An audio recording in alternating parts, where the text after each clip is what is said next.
The Diddy trial went to jury Jury deliberation this deliberation. morning, and ever since it went to jury deliberation, there's been nothing but chaos ensuing.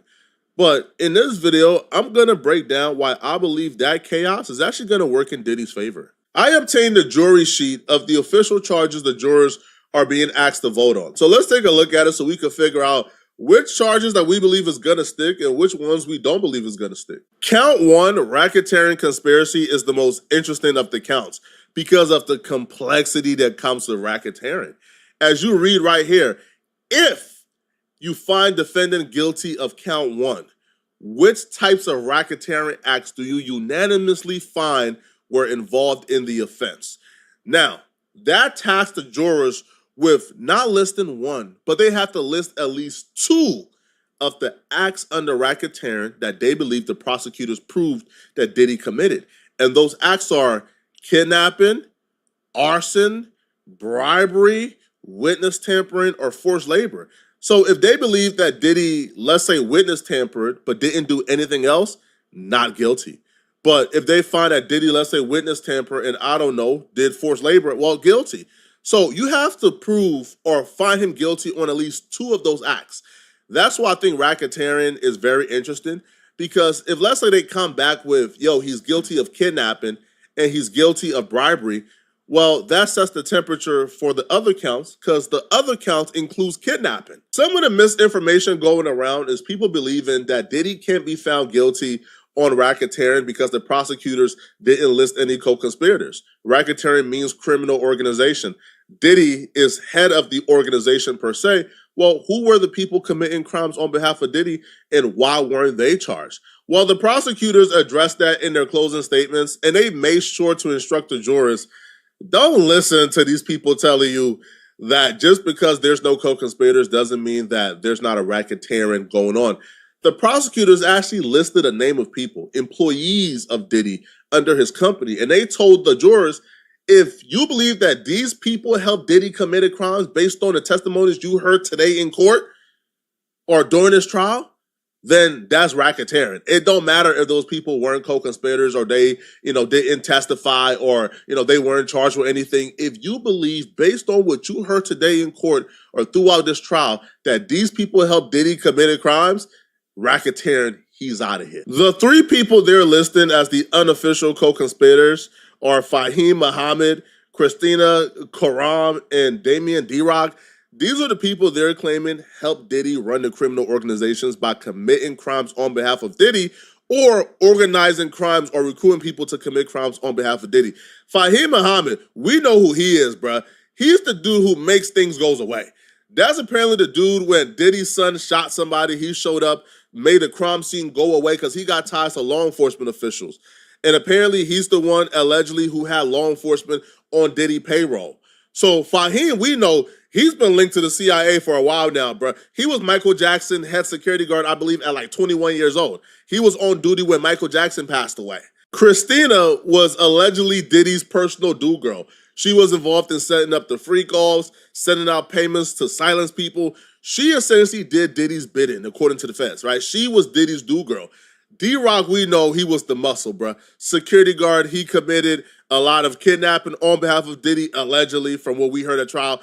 So these were their roles. And they're saying, based on what y'all heard at trial, you know these people had roles in Diddy running this criminal organization. And if you believe that any of these three helped Diddy commit crimes, then it's a criminal organization. And they're also saying you don't even have to have an identity for the people that you believe committed crimes. If you believe that anyone helped Diddy committed these crimes, then it's a racketeering. The U.S. attorney dismissed Diddy's lawyer suggestions that there was no criminal enterprise because no one testified that they were a part of a criminal enterprise. This was their address to the members of the jury. This is from the U.S. attorney. The U.S. attorney stated, members of the jury, use your common sense and look at the evidence. Whether you're receiving a paycheck from a lawful business or not, when you direct other people to get or transport drugs for your boss, you're committing a crime. When your boss asks you to buy and bring him drugs and you do it, you're agreeing to commit a crime. When you go with your boss to kidnap another employee and make her take you to someone's house, you are agreeing to commit a crime. And when you lock your boss' girlfriend in a hotel room after your boss stomped on her face and won't let her leave, you're agreeing to commit a crime. And what the evidence shows is that over and over, the defendant and his inner circle agreed to commit crimes together. That's what racketeering conspiracy is. You don't even have to have a name, a face to this. If you believe that an employee helped Diddy do this on behalf of Diddy, then you have to vote racketeering conspiracy. They pretty much done set Diddy in a corner with this. That count one is going to set the temperature. If it comes back and we hear not guilty for count one racketeering, then what we know is they either think that Diddy did none of the acts that he's been accused of committing, or he committed only one.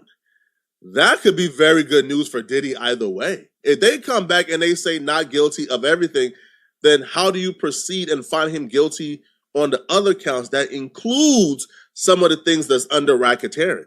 But if you come back and say, yo, he's guilty of one thing, then how do you come back and find him guilty on a slew of other things outside of that one other thing?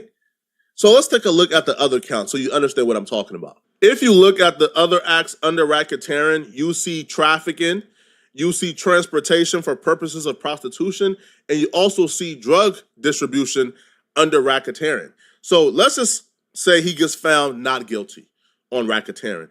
Well, then you go to count two. If he's not guilty of trafficking, then he's probably not going to be guilty of trafficking under count two, or Mann Act transportation, which is transfer in custody for prostitution under count three. Now, I'll be real. Even if Diddy is, let's say, found guilty of racketeering, I don't think it's going to be for trafficking Cassie. I think we heard enough during this trial to where Cassie was essentially a willing participant. Cassie essentially signed up for these freak-offs. She was scheduling this. She was paying for it. She was looking forward to it. There were times where she was texting, asking to do this. So I don't think, bruh, after what we just heard at trial, that anybody is going to vote for Cassie being trafficked. So I feel like for count two or three at least, is not guilty, which will make Diddy paying Cassie that $20 million all the dumber. If you went to criminal court and got found out like not guilty, then you probably should have just held off, right? If you were gonna get arrested, if you're gonna have your reputation ruined anyways, then why just give up that $20 million easy? She still came to court and testified against you, right? You should have at least made her work for that $20 million, or take it to court, right, and take your chances. Now, we know people like OJ got found not guilty in criminal court, but guilty in civil court. So that's still a possibility. But Diddy should have at least tested the waters, bruh. Because if he's already going to get arrested, facing life in prison, she's still testifying against you, then what's the point? Count 4 and 5 are charges in relations to Jane Doe, which I believe is Daffy and Joy, 50 Cent's baby mama. From what we heard at trial, bruh, Daffy and Joy was a willing participant, bruh. She admitted that she did this because she wanted to, I guess, prove her love for Diddy. I don't see how that's trafficking. Now, is it prostitution?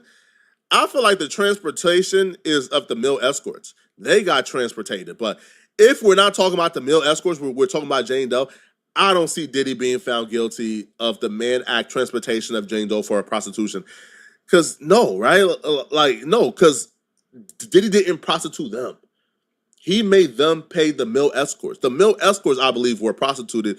But the reasons why the male escorts are not being listed as a count is because Diddy made the women. They pay the male escorts. Those women committed crimes. This has to be a unanimous decision. So why right now is looking favorable for Diddy? Because right when jury deliberation began, it became perfectly clear that one of the jurors weren't following instructions, didn't know how to follow instructions, were not cooperating with the other jurors. In that particular case, all you need is one troublemaker. And if that person is gun-hold on not guilty, people come to us and their teeth are so bad that they all need to be extracted. They all need to be taken out and they need to get brand new teeth. It's going to be a hung jury. We want to update you on this breaking news that is happening inside of the federal courthouse. Let's bring in Court TV legal correspondent Kelly Craft. Kelly, you have the latest on this jury note. It sounds like there may be already some infighting inside of that deliberation room. Well, hi there, Julia. Such an interesting development in the federal courthouse behind me. So it was just around 1 o'clock. There started to be some movement, and we began to hear that there was a juror note. So, of course, when that happens, everyone hurries back inside the courthouse to hear what the note is going to be, what it's going to say. So everyone began to gather. It took about a half hour, a little bit longer for everyone to make their way back into the courtroom, the attorneys, all the parties involved. And then we heard what the note said. The judge read it aloud. We have a full screen made for you so everyone gets a chance to see exactly what the jury note said. It says, we have a juror number 25, who we are concerned cannot follow your honor's instructions. The foreperson then asked to speak with the judge or that particular juror be interviewed. So what do we know about juror number 25? We know he's male. We know he is a scientist. We know that during the jury selection process that he had told both sides that he had seen that hotel video in which Sean Diddy Combs is seen assaulting Cassie Ventura. This is inside the Intercontinental Hotel in Los Angeles. He had said that he did see that video, and he also said, Julia, that he had formed an opinion about that particular video. But then he was very clear that he was able to set his opinion aside to be able to go forward and have a fair, impartial look at this entire case. But now we're having a situation where this same juror now, according to the note that was just sent out, is not following those instructions. And so what did the judge end up saying? How did he handle this situation? He sent them back and said, you are supposed to follow the jury instructions. Go back and continue deliberating. So that is where we stand right now, Julia, with that big development here in court. That juror don't look like he's pro Diddy, but if he's pretty adamant that he can't be unbiased against Diddy and they're still forcing him to proceed, I mean, that could be cause for a mistrial later on, right? Or an overturning or an appeal. Now, this juror who told them beforehand he already seen the video with Cassie and Diddy at the Intercontinental, and he was judging Diddy for it, or he can't be non-biased after seeing that video, that juror was still allowed to proceed. But the juror who was residing in Brooklyn, but told one of the guards or somebody in passing that he had moved to Jersey after trial had started, that juror was kicked off, was kicked off the jury. And that's the only juror that fit the profile of Diddy perfectly. Young black man from New York. And that juror was fighting to still be like in the jury pool. This is insane, man. I'll be real. This could be like a mistrial or something, man. Now, a note came back that gives me some hope for Diddy. Now, first off, as much chaos as possible always works in the favor of the defendant. Chaos means nobody is on the same page. Not on the same page means a unanimous decision can't happen. But now they're inquiring and asking the right questions. So they brought Diddy back into like the courtroom, and they brought a note from the jury. And the jurors had a question for the attorney general, the prosecutors, and the judge. And here is the question that I believe actually works in Diddy's favor. The jury had a question regarding the drug distribution count. And their question was, if an individual asks for a controlled substance and the person hands it over, is it distribution? Now, the reason why that question is very important, that shows the jury is deliberating over consent. That shows the jury is looking at all the evidence of Cassie asking for drugs, of Diddy putting Cassie in rehab. They're kind of looking at the free calls too. They're looking at Cassie asking for the free calls, and it looks like they're thinking heavily about consent. And if they're thinking about consent, that means this is not an open and shut case.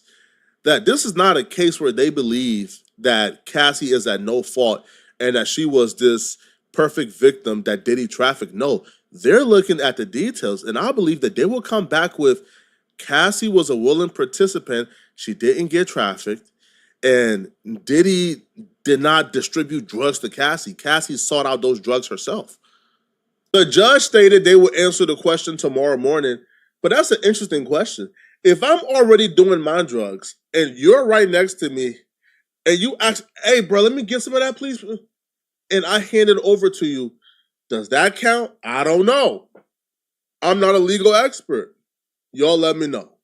But even if Diddy gets found guilty on drug distribution, even if the answer to like that question is yes, that's distribution, cool. I think their focus on consent is gonna play well in Diddy's favor, man. Even if he loses the battle with the drug distribution, just their mindset. Yo, if she asked to participate in these free golfs, is it trafficking? If their mind is already going there for distribution, their mind is going there for the other things, man. But y'all let me know in the comment section. This is just my theory on why I believe Diddy will get found not guilty on a lot of these charges. I could be wrong. I could be right. Let me know in the comment section, what do you guys think, okay? And if you're still watching, click on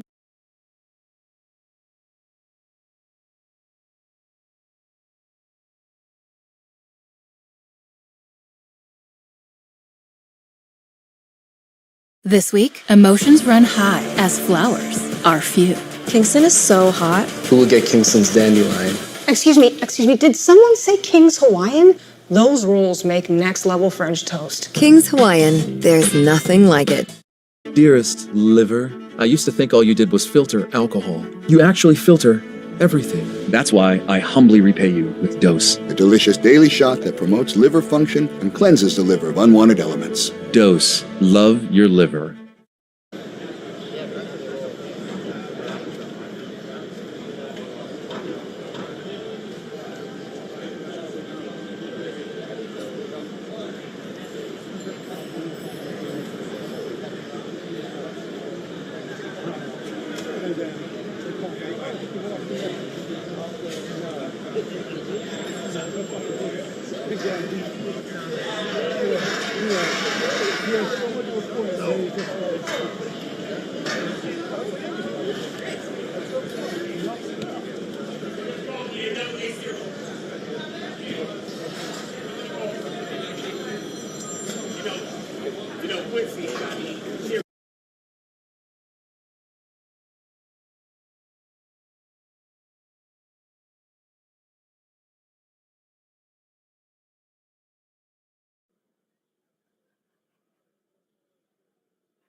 Yes, sir. Other kids like I'm across the street. Salute. You're doing this good.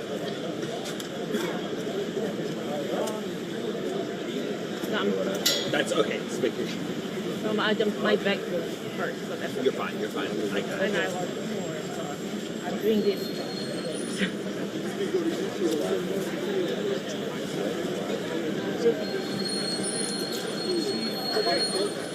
You and I need We support. Yes. Enough fine. It's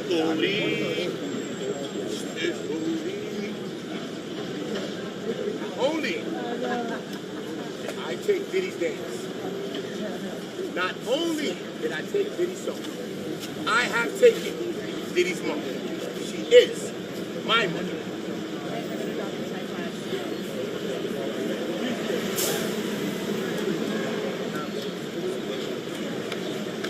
My hand, Jesus. Man don't understand.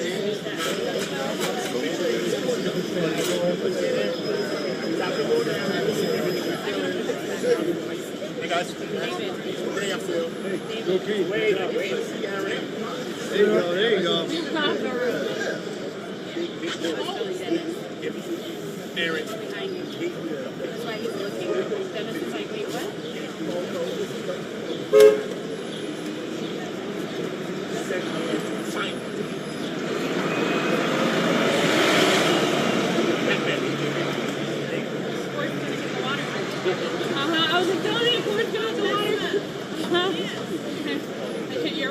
I was like, no! The time that you need. Now is not the time. Chloe Malott, greatest, girl. Chloe Malott, the greatest. Shout out to Chloe Malott, the greatest. You know that. And the flyers. And the flyers. Chloe is the flyers. And I'm right next to her. Right next to her. Make it pop.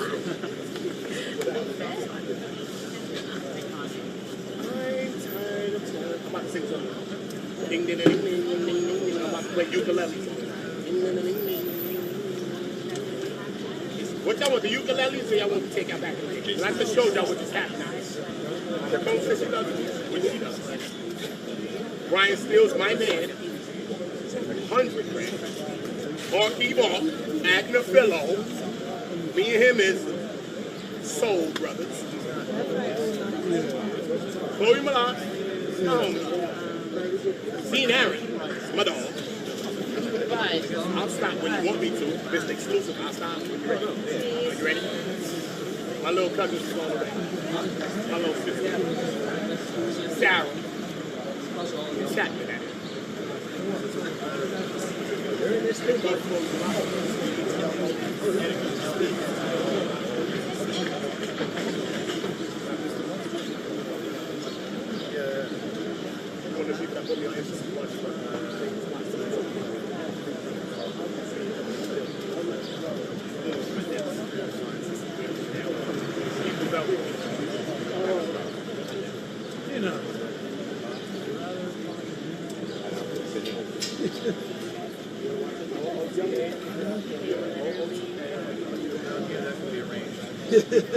Yeah, that's for sure.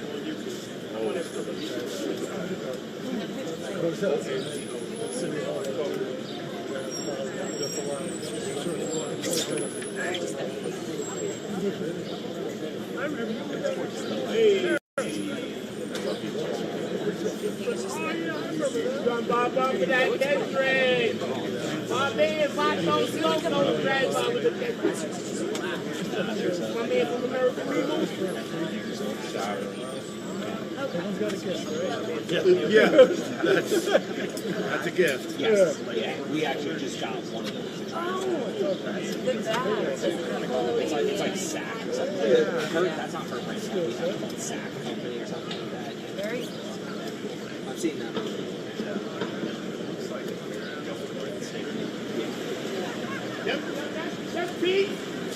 Them teeth, woman. You know that was beautiful. Look, you know you beautiful. Look, you know that. You gotta congratulate a queen, you hear me? I just put the crown on you. I see the big cars coming. Heads up, guys. Do that with me. You know I'm the last Just it. Just it. OOTAONGO. Who the hell go? Follow me now. Make sure your stalker don't see. I'm about to be 18. I ain't going though. All right, baby. All right, baby. Star, baby. You know that. You know Star what you see one. She ain't got to go to the movies. She did. Right there on the ground. OOTAONGO on everything. On Jesus and God too.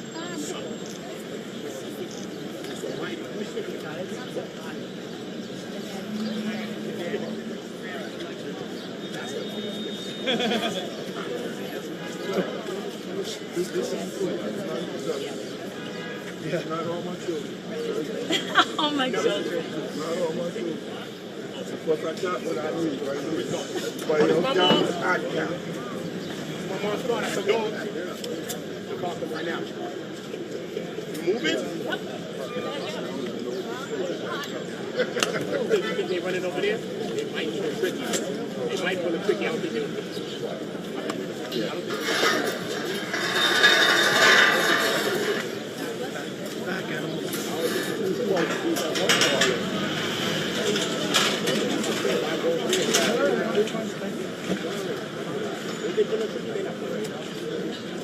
don't think that other van over there might let them out there. No, they're moving out.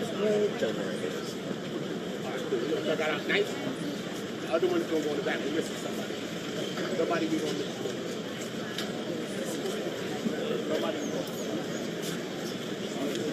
know they did great out there. My guy. Artist working. And and that one over there.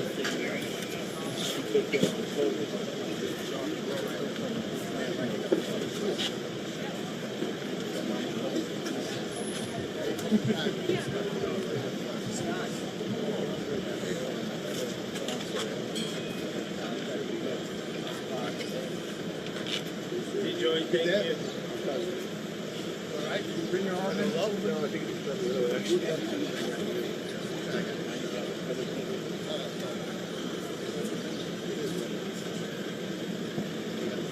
I get the lights up, lights up, lights up, lights up, super chat, all that, moving on, goes, cash app, all that, all that.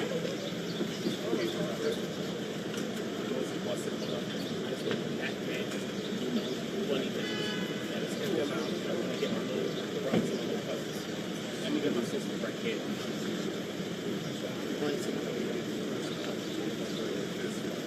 Lights up, y'all. Exclusivity. Lights up. This is my little sisters. My little sisters. Let's get it. OOTAONGO. Who don't go on YouTube?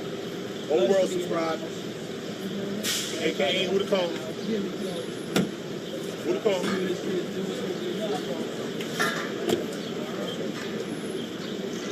Top of the morning, y'all. Top of the morning. Top of the morning. How you guys feeling?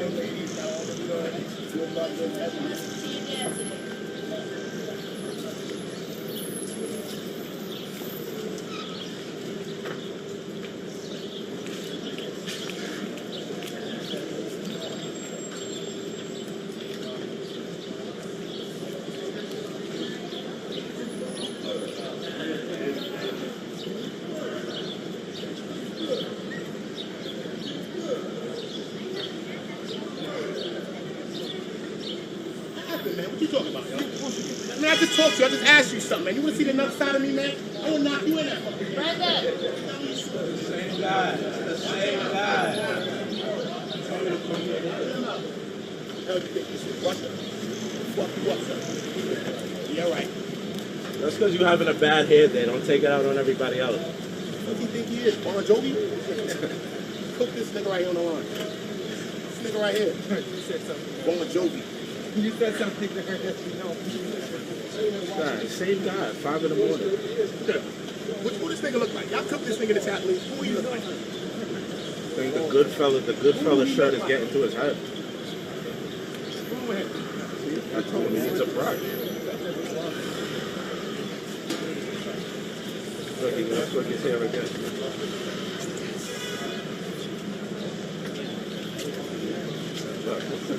Yeah, help himself. Bro, you just need a brush. You'll be much happier.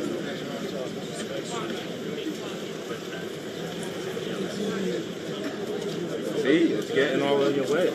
That's why you're so frustrated. Very professional. Very professional.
felt bad too.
We do say good morning to you from the newsroom here at Fox 5 Studios on the Upper East Side of Manhattan for a very special news block that we're doing for you right now as we anticipate the jury coming back with a decision perhaps in the Sean Diddy Combs case. Now, for those of you that are joining us on the Fox local app as well as on our YouTube page and however you may be finding us, we just want to say thank you for being with us. We checked right before we went on the air. There are about 400 or so of you that are joining us. We hope to grow that number for the time that we are doing that. Before we get into the meat and the potatoes of the morning, this is our newsroom that you see behind us. You know, it's still a little early, so the reporters that are not out in the field, the producers that aren't in the editorial meeting right now, our assignment desk is back in the back. That's like Information Central, if you will. But for right now, what you have are me, and you might not be able to see Michael, my producer right there on the back there. He's waving. I meant to move the camera at some point, just so you can see him. But that's what's going on there. Let's move it that way. Anyway, so you'll see Michael back there. He's fact checking us, making sure I find Mike. Lean back now and wave. Let's see. There he is. There's Michael. Mike's in the way there too. So anyway, let me bring that back and just try to recap for you what happened yesterday. So in case you're just following us, one second. Let me move it back over this way. There we go. So in case you're just joining in and didn't hear what happened yesterday, the jury deliberated for about 12 hours total, having received the instructions from the judge on Monday and coming back with a verdict on 4 of the 5 charges. Let's break those down for you. Now, Sean Combs is charged with 5 counts, including racketeering conspiracy, sex trafficking, and transportation to engage in prostitution. Now, here's a further breakdown of that. The transportation for prostitution applies to the former girlfriend, Cassie Ventura, whom we'll break down in a little bit. She was the girlfriend, of course, that was in that infamous hotel video. And then there is the other charge for Jane, an ex-girlfriend of Sean Diddy Combs, who is being referred to in court documents to protect her identity as Jane. So that's the breakdown there. Why they are deadlocked concerns the toughest of the charges to prove, which is, of course, racketeering conspiracy, otherwise known also as the RICO charge. And when that charge was created by federal officials in 1970 to address basically organized crime families and that institution and that environment. And what you have to show is an organization. There's a promise of a service in exchange. There's a lot of layers to racketeering conspiracy, and that's where the jury sent a note to the court saying that they were deadlocked on and that they had strong opinions on both sides of that. If you're wondering, so what does this mean for the other 4? We don't know, because that's something that we're waiting to find out, how those goes. So they could have found uniformity on, not guilty for the other 4 or on guilty for the other 4. But the toughest one is the RICO, the racketeering conspiracy charge. And the judge told them to go home when they said that they were exhausted mentally. If you've been on a jury, that can absolutely be the case. So they went home yesterday and to resume 9 o'clock this morning once everybody got there. It's 9:35 now, so we'd like to assume that they've already started the case there. Before we go any further, anyone with a question about this matter, please use our comment section. However you're engaging with us, to ask that question. Michael is over there to the side with me as well, and we're going to be doing that. So this trial lasted 7 weeks. There were a total of at least 5 notes as we're counting. We're thinking right now 5, Mike. It sounds about right. 5, maybe 6, but at least 5 notes from the jury. And Sean Combs has pleaded not guilty to these charges. He's 55 years old. He's a New York native. From there, the jury makeup is 8 men and 4 women. So those are the ones that are deciding this case. It is certainly one of the more sensational cases that we have had in at least the last 5 years. Harvey Weinstein's trial, you may recall, wrapped up about a week and a half to 2 weeks ago. And that was actually taking place about a block away from where the Combs trial is in fact underway. So we were covering both of those at the same time. And once again, let me just throw my glasses on so I can look, just as I'm keeping my eye on that same courtroom, the entrance to the courthouse there at 500 Pearl. Yep, during the Diddy verdict reached 4 and 5. Yep, remain undecided on that. The thing about it also is, how tense it can be in a jury room when you're deliberating, especially when you're talking about someone's life and livelihood and you're trying to find, uniformity, a unanimous opinion amongst 12 individuals, presumably, and should not have any knowledge or connection to the defendant, so there's a lot going on in that matter, in that regard, when trying to to do that. So again, he's pleaded, Sean Combs has pleaded not guilty to that. The charges, again, racketeering conspiracy. You asked about penalties yesterday. I did get a couple of questions about that. And in regards to that, the maximum penalty for the conspiracy charge, which is the heaviest of the 5, is max penalty life in prison. It is that. In regards to sex trafficking, here's what's interesting about that. The breakdown of that means sex trafficking by force, fraud, or coercion. That's what the jurors have to decide, and apparently they did reach an agreement on that. 15 years to life, that's the penalty in regards to that. And then the other charge, of course, transportation to engage in prostitution, has a maximum of 10 years in prison. So Sean Combs is looking, if he's found guilty on these counts, he's looking at least a minimum of 10 years to a maximum of life in prison. And that's the hard truth there. No matter how you've been watching this, no matter what your strong opinion may be, on this, but that is the hard truth. He is facing a minimum of 10 years to a maximum of life in prison in regards to these charges. 7 weeks, some 34 witnesses coming forward to talk about. There was a lot of strong opinions, a lot of discussion about, of course, the video, that hotel video from March of 2016, which showed the hotel hallway assault of Cassie Ventura that Sean Combs admitted was he. He came out 2 days after it was made public. I believe it was in March of 2023. Wait, let me do it. 2024 of March. Federal agents searched his homes. Yeah, it was in May. Yeah, so it was in May of 2024 that video surfaced. And about 2 days after it came out, he went to social media to acknowledge that it was he. His words were that he was, quote, disgusted by that, but he also had to address the public outrage that was associated with the shock as well, about seeing that horrific video. Yes, I said it. It was horrific and very tough to watch still like that. Once again, I want to direct you to our comment section. If you have anything, we just touch base with Michael. Anything yet? Nothing yet. Okay. All right. You may still be sleepy. That's fine. Or not in a position to engage should you have a question about that.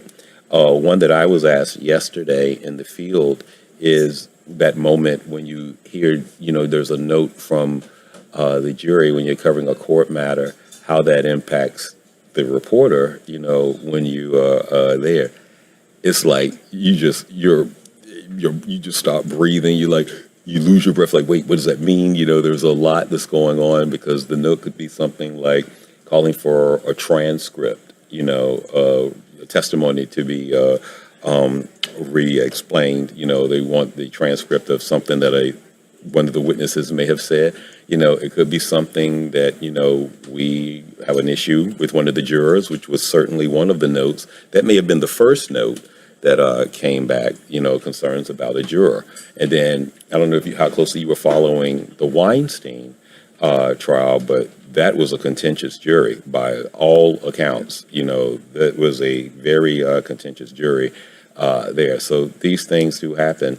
And if you've ever seen any film, about jurors, whether it was 12 Angry Men, back from, I think the late 50s, early 60s was when that one came out, or even one with The Firm, like just that, or other things that's going on there. I want to talk a little bit about what you're seeing on your screen right now. This is very likely the family of Sean Combs who've been arriving in the same vehicle along the lines. Generally, it's been his children, his sons and daughters, as well as his mother, Janice Combs, have been getting out there. So as you're looking at the monitor there, at some point, that's likely who's going to be coming out. They have been they haven't really said much, as far as, to the reporters, to the journalists that are standing there. They just generally walk in. They've been holding hands a lot as they walk in, showing a unified front. I'm going to throw my glasses on because we have, let's see, why are there no cameras allowed in the courtroom? Very good question. Generally, in federal court, they're just not allowed. Other courts outside federal, at your state and local levels, is entirely up to the judge's discretion. But in federal court, no electronic devices are allowed in. Sketch artists are. That's why you see the sketch artists and the sketches and all like that. But yeah, generally.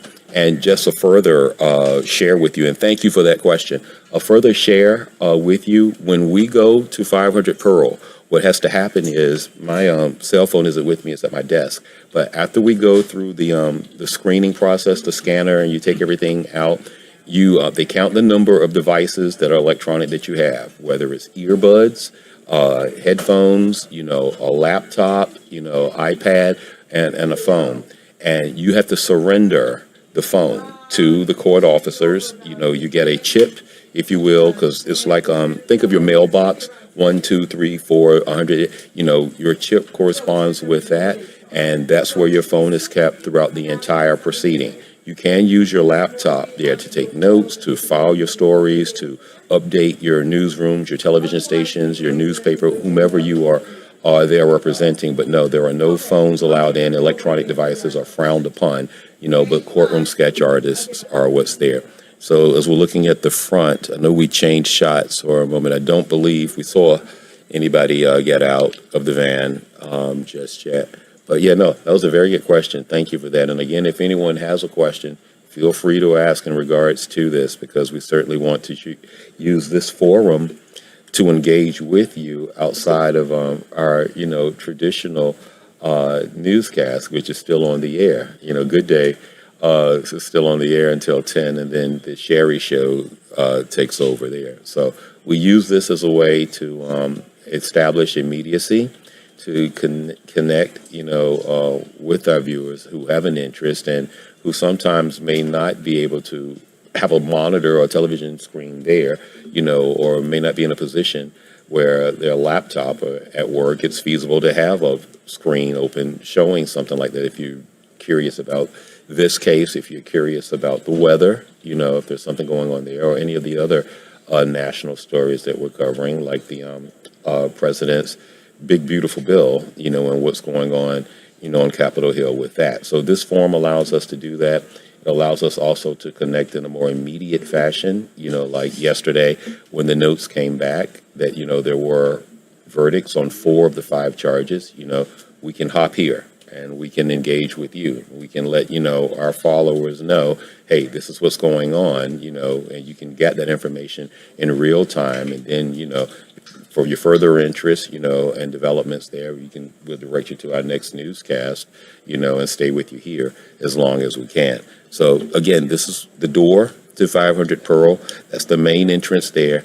Off to the side, if you're facing it, to the right of that door, is where we go in and where we get screened. And when other visitors are coming in there, that's where all of the screening is going in. Lawyers, courtroom officers, those types can go straight through because they have their special badges and passes, and there's a different type of screening process for those as opposed to us who are non-court employees or non-courthouse personnel, who have business are not there. So again, just recanting for you. We're just joining with you now just to talk to you a little bit about, what we consider to be the most newsworthy story going on in New York City right now. This, of course, the verdict watch, as we are, casually calling it here, verdict watch, as we wait to find out what the jury will determine as they begin to work on this 5th charge, having reached verdicts yesterday on 4 of the 5 counts. A lot of questions coming up in discussions, even listening on talk radio and our coverage yesterday. Our reporter, Lisa Evers, who's been covering this since day one, Lisa addressed this. Okay, if they've only deliberated, up to that point, 12 hours, I believe it was, saying that they reached a verdict, having just gotten the case, on Monday, what does that mean? There's a lot of discussion. You can't take into account what you see, on great television shows like Special Victims Unit and, the mothership, Law and Order, like that, because that's, of course, fictionalized.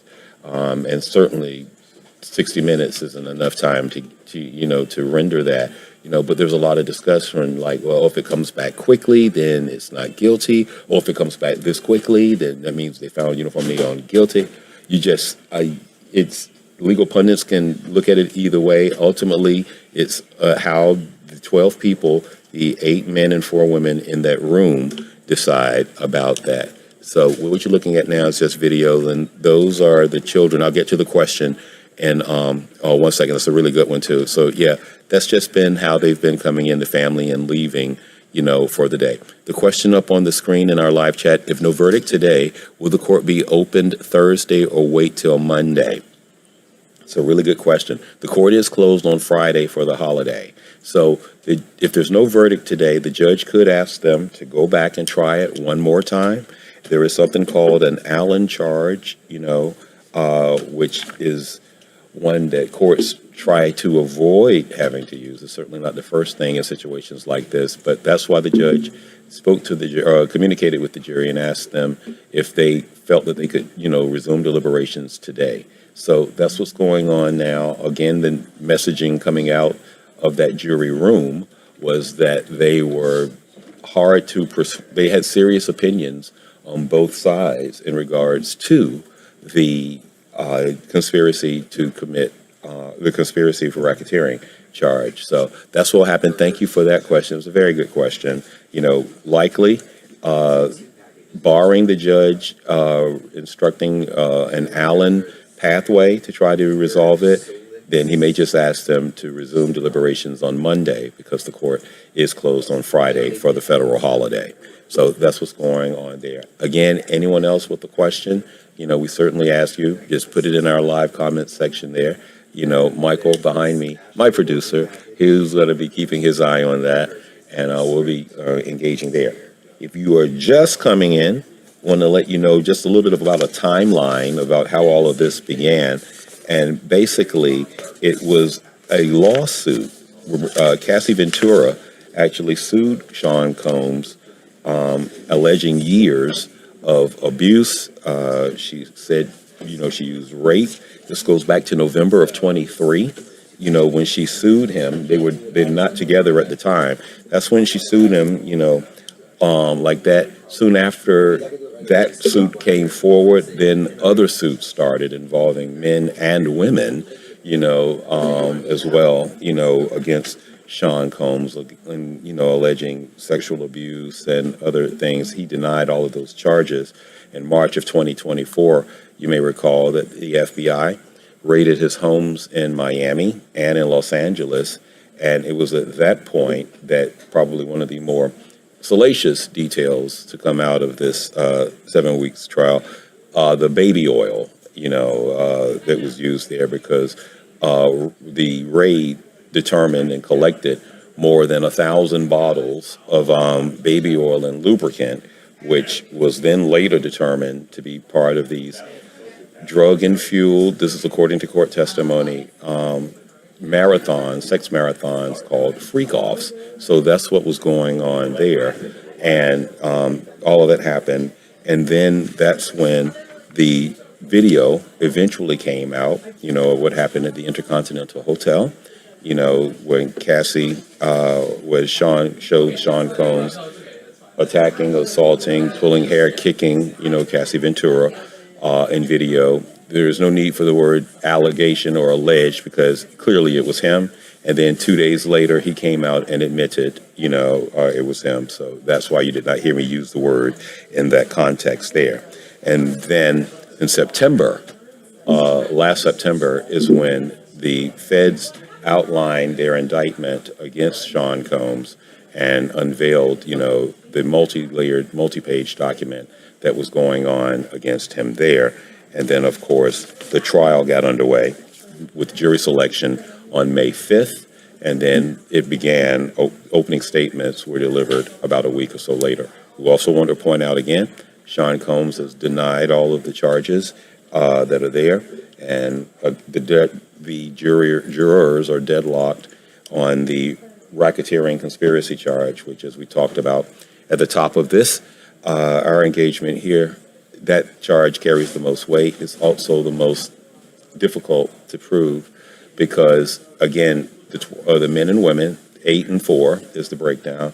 They have to find agreement on there. And in regards to a RICO charge, there has to be, the layers include payment of services, a promise of services, the delivery of such services. A lot goes into trying to determine conspiracy to commit racketeering conspiracy, RICO, and that's why it's tough to prove. It carries the most weight. We're talking a maximum penalty of life in prison there, and that is where the jurors are deadlocked on, having sent a note again to the court that they had reached decisions in 4 out of the 5 charges that are there. In case you were wondering about the breakdown of those, let me just pull my notes off to the side. There are 5 charges that Sean Combs is facing, and again, racketeering conspiracy, sex trafficking, and transportation to engage in prostitution. Racketeering conspiracy has a maximum of life in prison. Sex trafficking, here's what's interesting about that, because sex trafficking in this matter means sex trafficking by force, fraud, or coercion.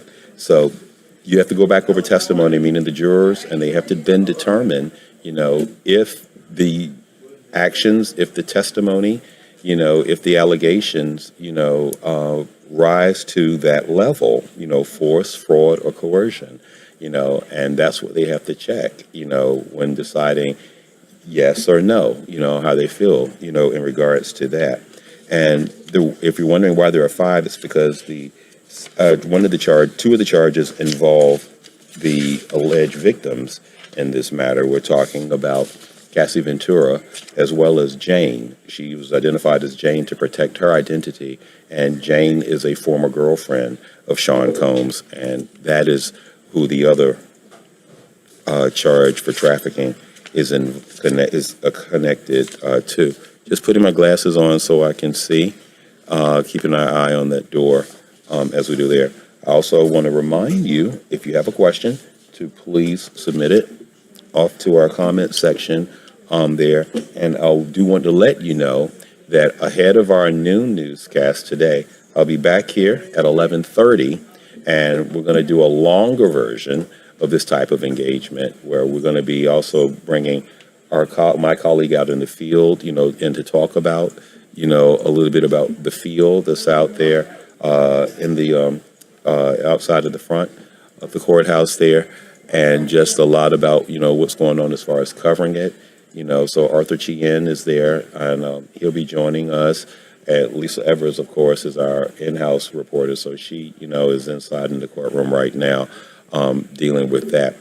And I mentioned earlier that I was asked, about, those moments, what it's like when you get that note from the jury, and your heart starts racing. If you're a journalist, you just want to make sure that you have, all of your notes, you're prepared. Everybody is trying to get their information, to their news outfits as quickly as they can, so there is certainly, that sort of energy that goes in there, and it's an interesting process to cover, particularly if you've never been on a jury, or involved in a court situation like that. It's interesting to see it from that perspective, And earlier, if you're just tuning in, one of our questions was about why there were no cameras in the courtroom. And again, in federal court, no, absolutely not. You surrender your device, your cell phone, or whatever that may be. You can take your laptop, and to take notes, to keep, an eye as you're, just making mental notes there.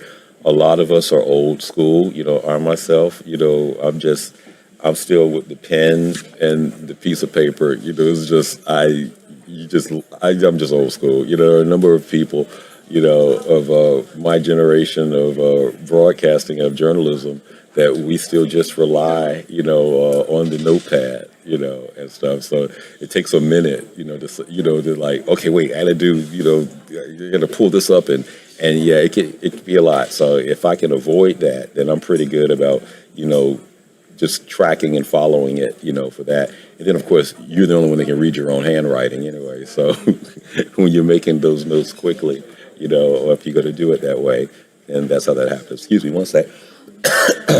Sorry about that. But I promise you, I got tea right here to get us through. let's say we have about 4 minutes or so that we want to make sure that we're talking to everyone.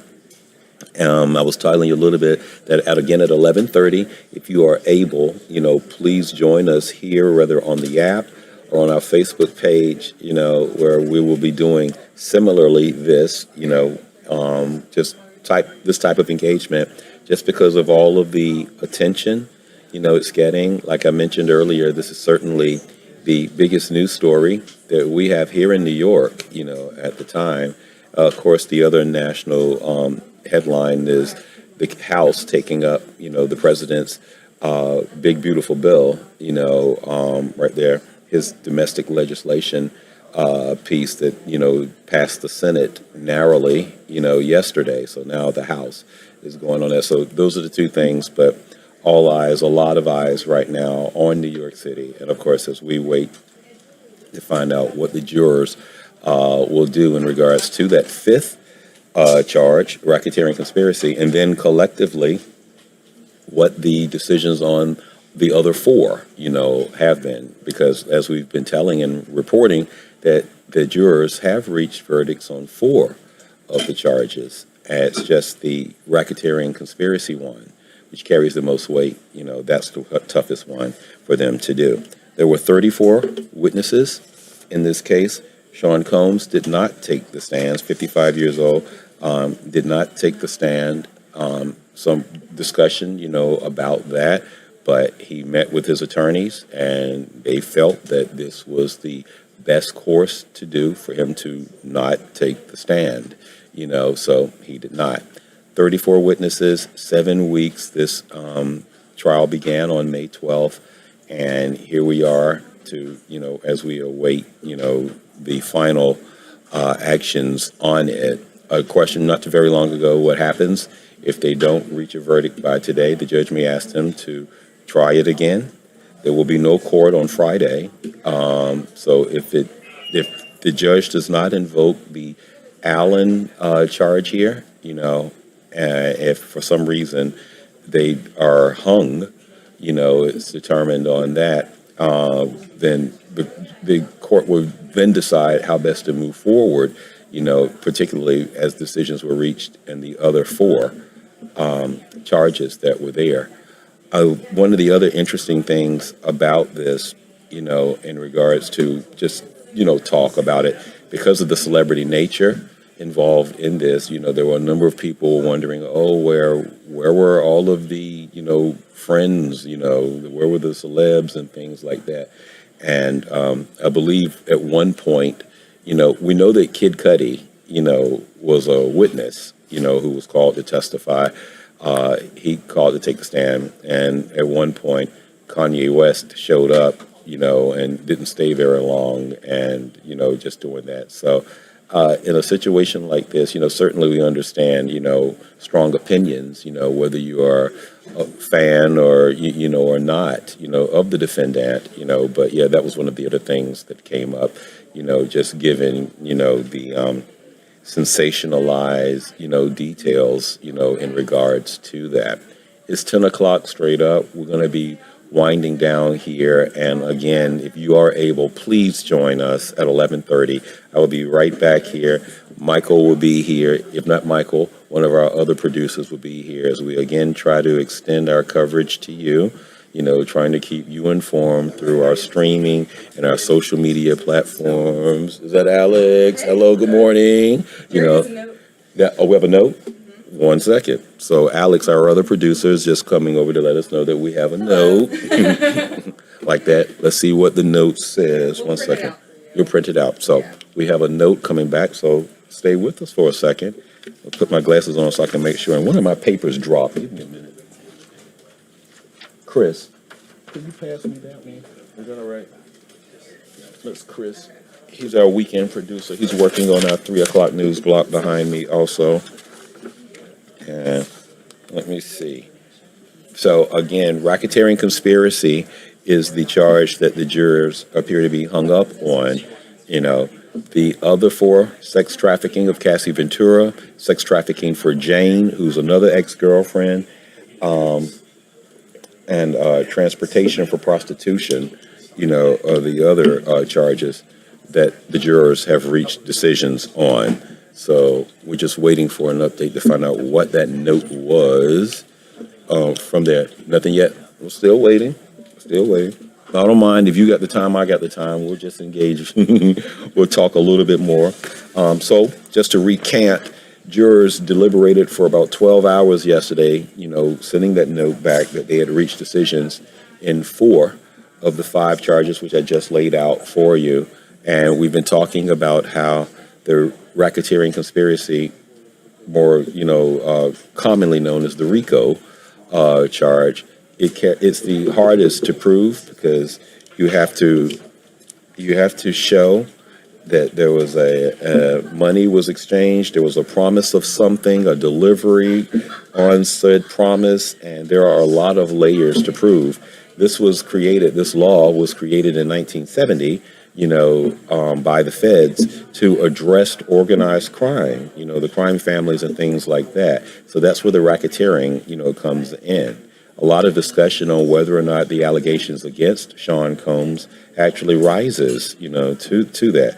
That is where the jurors are deadlocked on. That note coming in yesterday saying that they had strong opinions on both sides of this, strong opinions on to whether there was innocence or guilt in regards to that. But you have to find 12 unified voices, and there is why the judge sent them back to do.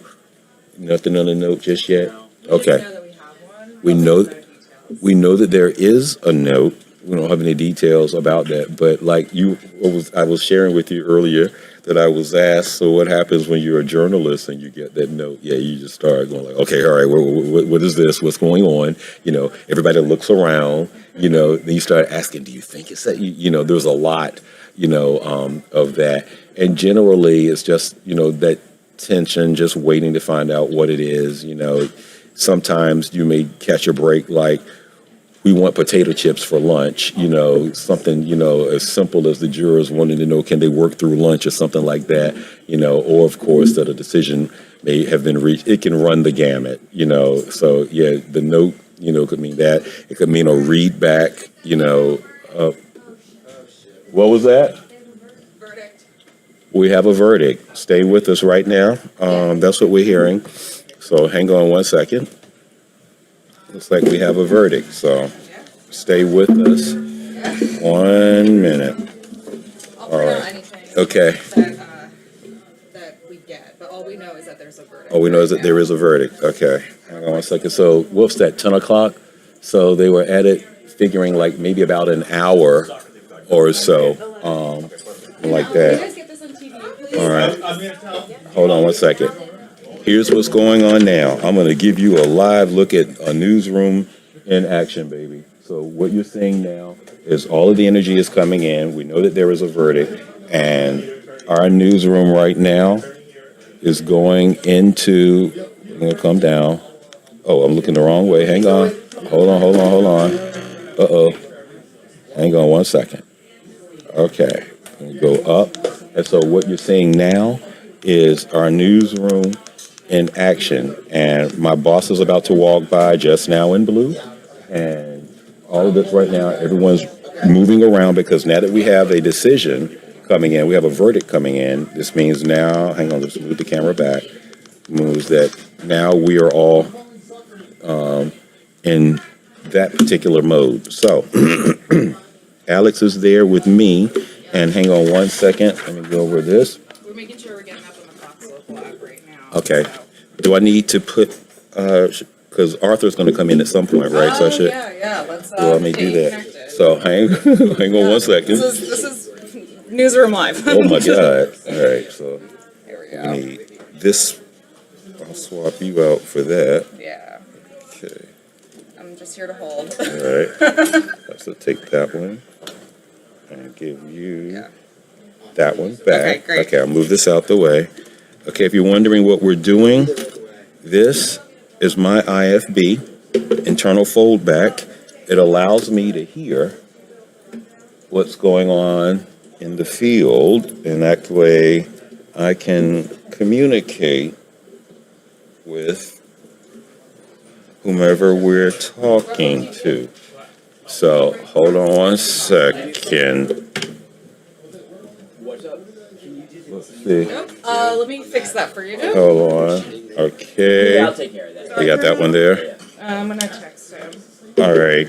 So if you are just joining us, it appears that the jurors have sent a note saying that they have reached a verdict on that fifth charge, which is, of course, the racketeering conspiracy charge. And that one carries the most weight. In regards to this, there were 5 counts that the jurors had to deliberate over: racketeering conspiracy, sex trafficking, and transportation to engage in prostitution. The racketeering conspiracy carries a max of life in prison, sex trafficking, 15 years to life, and then the other charge, transportation to engage, a minimum of 10 is the charge there on the low end. So Sean Combs is facing, depending upon how the decisions go, if it's convicted on all charges, a minimum of 10 years to a maximum of life in prison in regards to that. Hang on one second. Just keeping my eye on this in the newsroom here. So we do not know what that note entails, except for that it is, in fact, a decision that we have there.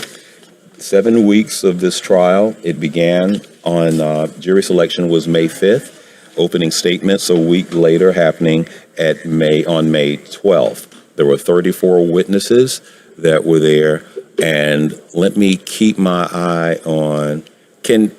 Are they able to see that?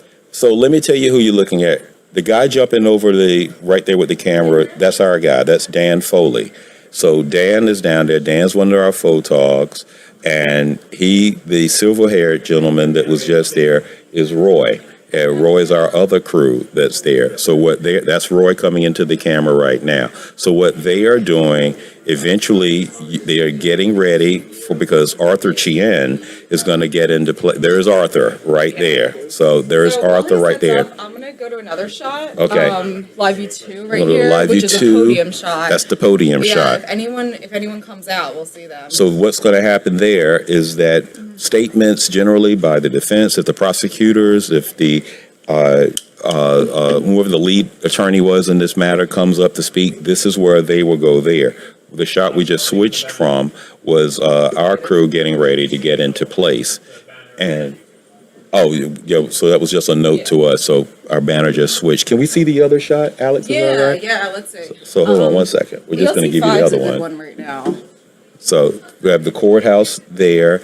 And what about our guys as they were getting set up? Yeah, Alex, which one is it? I'm just going to let them get set So, up. okay, because I can narrate over what's going on there. Yeah. So what they were doing, we're getting into place, and eventually Arthur is going to join us in a second. So let me recount for you what we're looking at. Again, about 10 minutes ago, we received information that the jurors had sent a note to the court that they had, in fact, reached a decision in this matter, and a decision on that last count they were trying to deliberate, which is the racketeering conspiracy that's going on there.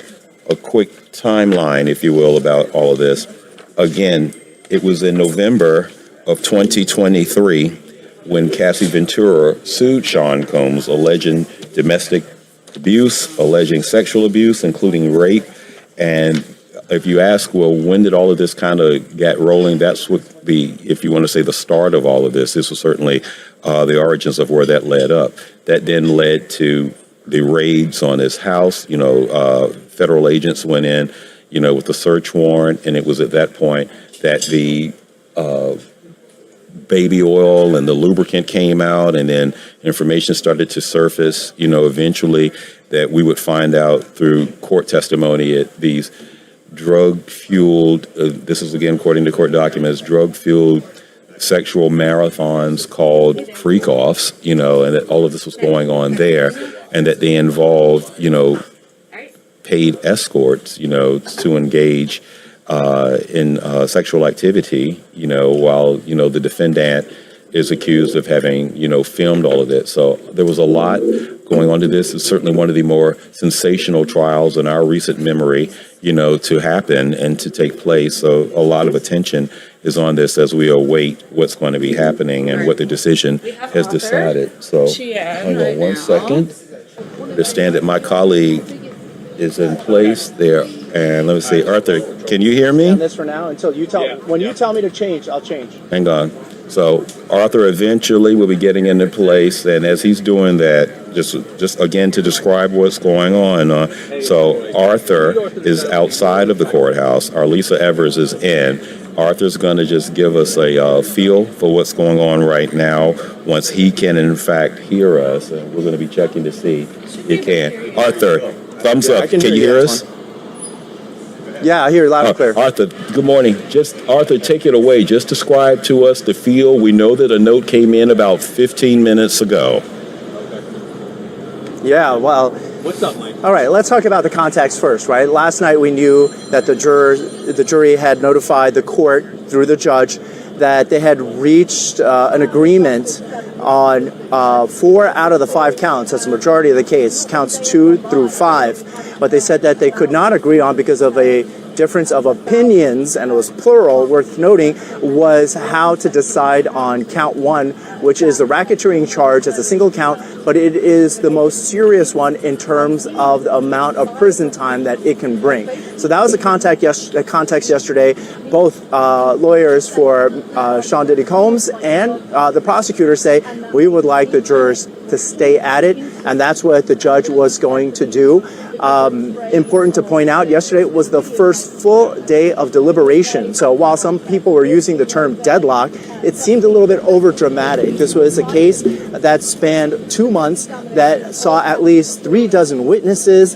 To think that they were going to get through it in a day and a half, was that a deadlock, or was that the jury process? The judge seemed to think it was a jury process, as we're going to tell them, tomorrow you will resume, you will come down here. They start really around 9 o'clock, so really within an hour, they reached an agreement on it. Now, you asked us to describe what's going on out here. It has been nothing short of like packed out here every single day. But in the last 10 minutes since that note went out, there's been a flurry of activity. You see everybody getting set over there. There's a podium over there. This is what we call a pen. They're penned in there. There are cameras floating around, getting ready to talk to maybe prosecutors who sometimes do not talk after a verdict right in front of the courthouse. Sometimes they speak at the U.S. Attorney's Office, which would be 26 Federal Plaza.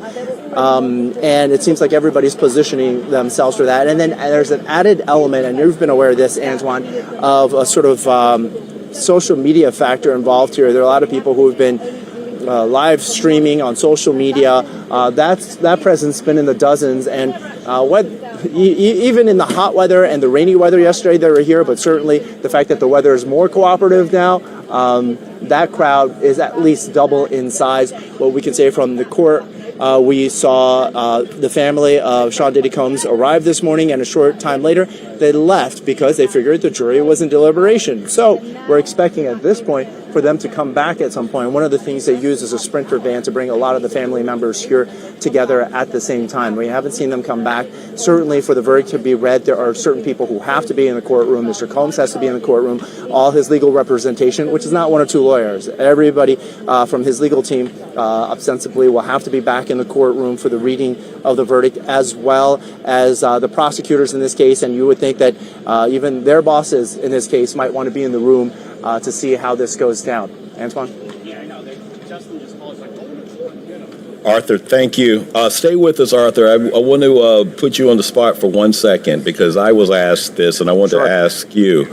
Once that note comes in, as a reporter, just describe the impact of having done that. I was asked that, just you're a journalist covering this trial, you're in there, and you find out that a note has come back from the jury. Just walk us through how you handle that and what that does for the reporter covering such a matter as like these. Well, Antoine, you and I both know the feeling very well, right? And in just the past, time frame? We've had Trump's trial here. We've had Daniel Penny's trial here. We've had Harvey Weinstein's trial here. There are all these proceedings regarding Luigi Mangione. So we're pretty used to it. I think we kick it into a higher gear and just get ready, right? We now know that the jury has reached a decision. What that decision remains to be seen, but we expect that it will not take long. In these types of cases, the lawyers know to stick close. Mr. Combs was not free to leave at his own will, so he's, we would imagine, in the building. He can be back in that courtroom in a flash. This is a question of who else needs to be there, and we've seen it take, on the short end, like 15, 20 minutes for everybody to be collected into that courtroom. But on the long end, what do you think? Maybe like 45 minutes, an hour? But of a case of this magnitude, nobody was going out to the Hamptons early. You know, they needed to stay here. There was at least one more full day of deliberation, and possibly tomorrow too. The judge had said, even though this courthouse was supposed to be closed on Thursday in anticipation of the 4th of July on Friday, he had indicated, and he didn't want the jurors to start thinking about Thursday, but he had said, if they need to come in on Thursday, we're going to make that happen. Then they will have to. Now, maybe the jurors, not knowing that, said, well, today is Wednesday. Maybe that made a consensus a little bit easier. Yeah. Arthur, we have to step away. Stay there. I know you've got a lot going on. I will check back in with you shortly, yeah, and the jury's also thank the crew right now, as well. Okay. Yeah, the jury's entering the courtroom right now, so let's see what happens. All right. Thank you, Arthur. I know you're busy. Good to see you. Good to see you. Now we have Arthur. Okay. Okay. All right, so Arthur has to get ready to do his job. Bless his heart, you know, but yeah, no, Arthur absolutely was correct in just describing, you know, that whether it was either the Trump trial, Mangione, Harvey Weinstein, which I covered Weinstein 1 when it was in the criminal court building around the corner from where Arthur is. Okay, so right now we're going to say goodbyes to you, and we will be back at 11:30. Yes. Yep. So we're going to take a quick break, you know, to do that. I promise you, we'll be back, and stay on top of our Fox Local app. You know, if you're watching our programming, you know, if you're on our YouTube page, please definitely stay there, because we're going to keep you updated, and you should see me again in about an hour. Just to do this type of coverage and keeping you up to speed. And be safe today. We'll see you soon.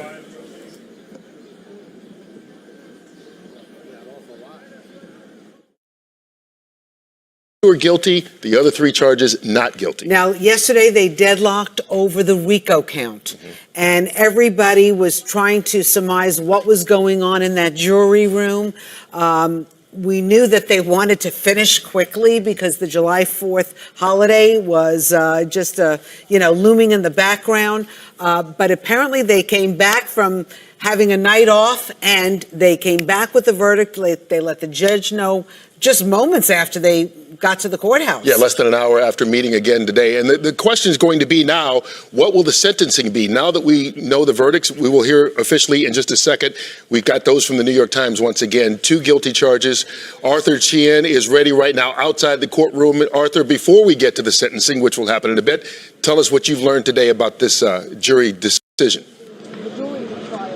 Well, Kurt Rosanna, for one, sentencing might not happen right away, right? Both sides are going to file their arguments. Traditionally, they're going to file their arguments with the judge. The defense will say, well, you know, make it minimize the guilty counts on this. The prosecutors will say that's still very serious, and we should show no favoritism. He broke the law. He should get the maximum. So that negotiation has yet to take place, but that process will begin pretty much instantly. We'll also now look out for, you see the scene out here when Mr. Combs' representation comes out, when his lawyers come out, how they talk is going to be important. With a client of this type of deep pockets, an appeal is going to be probably something that they're going to discuss, and a lot of times launching that effort begins with the moment they step out of the courtroom in front of cameras. So we got a lot to do here. What we do know is that coming back into today, the judge had been notified, and the court was notified through the judge, that the jurors said they were in agreement on 4 out of 5 counts. That was significant that they had agreement. Now, some people were, all the attention was then focused, rightly so, on the one count of racketeering, which would carry the heaviest prison time, and the fact that they could not agree. Now, some people characterize it with the word deadlocked. It seems a little bit over dramatic. There was a first day of full deliberations yesterday in a case that spanned 2 months, had more than 36 witnesses, was very difficult to navigate. So while some were saying they're deadlocked, it was like maybe they just haven't had the time to agree yet. And it seemed like the judge agreed with that perspective and said, you guys go back in on Wednesday and see if you can work it out. The fact that it took them less than an hour to work it out this morning is very interesting. We're going to try to talk to jurors as they come out if they're willing to talk to us. We'll see what was in their mind frame, but certainly everybody knows this Friday is 4th of July and nobody wanted to go there. In a federal courthouse such as this one, they were going to have Thursday off. The judge had said, I don't want the jurors to think about Thursday yet, but if they need to continue deliberations, I'm going to let them come in on Thursday and let that happen. Now, the jurors didn't know that, so maybe they thought Wednesday is a good time. Maybe, right? We'll see. That's one of the things we're going to ask the jurors when they come out here, guys, but certainly quite a momentous moment, but not a surprise. Legal analysts had said there was evidence in there of transportation of sex workers across state lines. There were credit card purchases. There were flights that people got on. So many people said if there are 2 charges, if there are 2 counts that Mr. Combs was most likely to be found guilty of, it was that transportation charge, and that's what he's been found guilty of here. But the sex trafficking and the racketeering, the fact that he was found not guilty on those are significant. It means the jurors of 8 men and 4 women felt like even with the very intense testimony of people like Cassie Ventura, that maybe they felt these were adults. They had a chance to walk away, but they didn't, much like what was the argument with the Harvey Weinstein case, right? And then finally on the racketeering charge, the jury had to be unanimous in finding 2 of the elements that satisfy a racketeering charge. They include kidnapping, witness tampering, drug distribution.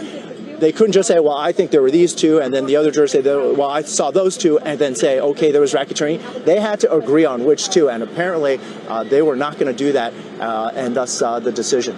Guys? You know what's kind of interesting? The prosecution must be very disappointed.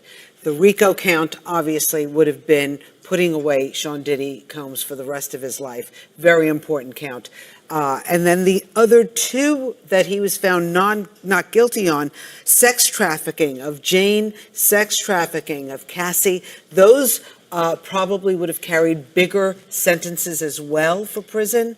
This guilty on transporting people for prostitution, 2 counts. I think the maximum is 10 years. Yeah. Now, according to the New York Times, when Diddy heard that, he turned around to his family, gave them like a sign that he was praying, and then pumped his fist. Well, obviously, one would assume that he's relieved that he's found not guilty on the sentence or charges that would give him a longer sentence. If this holds up, he's still going to prison for a while. You can say the maximum sentence is 10 years. He's already served about 1 because they arrested him in September of last year. So it'll be interesting to see, do they run them concurrently, which means at the same time, or do they make them consecutive because they can do that with 2 charges and you can give him, 8, 10 years. Now you're talking 16 to 20 if you put them together. So that's going to be something to look forward to in the future. But the big news is that the more serious charges, particularly the RICO charge, which would have put him away for life, he was found not guilty of. They must have been close to a decision last night because they told the judge they were hung up on that. The judge said, I want you to continue deliberating, but take the night off, go home, come back. It seemed like 1, 2, 3, they came back and they said to the judge they had a decision on the... It was less than an hour of deliberation today, after 12 hours of deliberation previously. And I think Arthur made a very good point there in that, people will say, okay, they were deadlocked. This is kind of maybe what goes on with jurors, is they get in the room and after all, they're like, man, it's the end of the day. I can't change your mind about this. So this is not going to happen. They write the judge a note and he goes, everybody go home, take a deep breath, sleep on it. And the next day, the other juror, if there was 1 or 2, you sleep on it, you come back and maybe you think it a little bit differently. And obviously, whoever or however many that were the holdup, they were holding it up from becoming a not guilty because obviously the majority was on that side, and that's the way it swung this morning. So interestingly, we had Peter Frankel on, former prosecutor, current defense attorney, in fact represented one of the personal assistants to Diddy in the trial. He was on our show earlier today, and he said the federal prosecutor in this case has like a 98% Well, the Southern guilty. District of New York has 95% conviction rate. Conviction rate. And so this is obviously a mixed bag, and they have to be disappointed. They didn't get the RICO count. They didn't get the sex trafficking count. They got basically transporting, sex traffickers. But not to minimize it, there's still serious charges. Right. They're the lesser of the charges, but they're still, I mean, if you're facing potentially 10 years in prison, then you're probably not thinking it's too light, but it's much, much better than it would have been, because the other two charges, the sex trafficking, 15 years is the minimum for that. Right. So now you're convicted of something where 10 years is the maximum. So you've totally flipped the script, if you will, and you've got to be relieved if you're Sean Diddy Combs. And apparently his reaction in the courtroom and that of his family was one of relief. Yeah, let me see if there's any more reaction that people are reporting on right now. Mark Agnifilo, Sean Combs' lead lawyer, has asked that his client be released ahead of sentencing now that he is no longer facing sex trafficking and racketeering conspiracy charges, much more serious charges than the ones he was convicted on. Sean Combs put his hands together. He thanked the jurors as they filed out. He then put his hands over his face briefly and exhaled. Relieved. I mean, that symbolizes he is relieved. Again, We're gonna still find serious out. charges, but still relieved. We're going to find out if the judge is going to let him out. Right. It could happen today. Well, that will be determined, well, most likely today. Sometimes they go, okay, let's come back tomorrow and talk about it. But it will be determined soon whether or not he is free while he awaits sentencing or an appeal. Right. I think there was some concern, if you remember over a year ago when Diddy was arrested, he knew he came to New York, he was going to surrender. But I think at that time there were many reports that prosecutors were concerned that he was doing a lot of drugs, that he may hurt himself or that he may hurt somebody else. And so they picked him up without him voluntarily surrendering.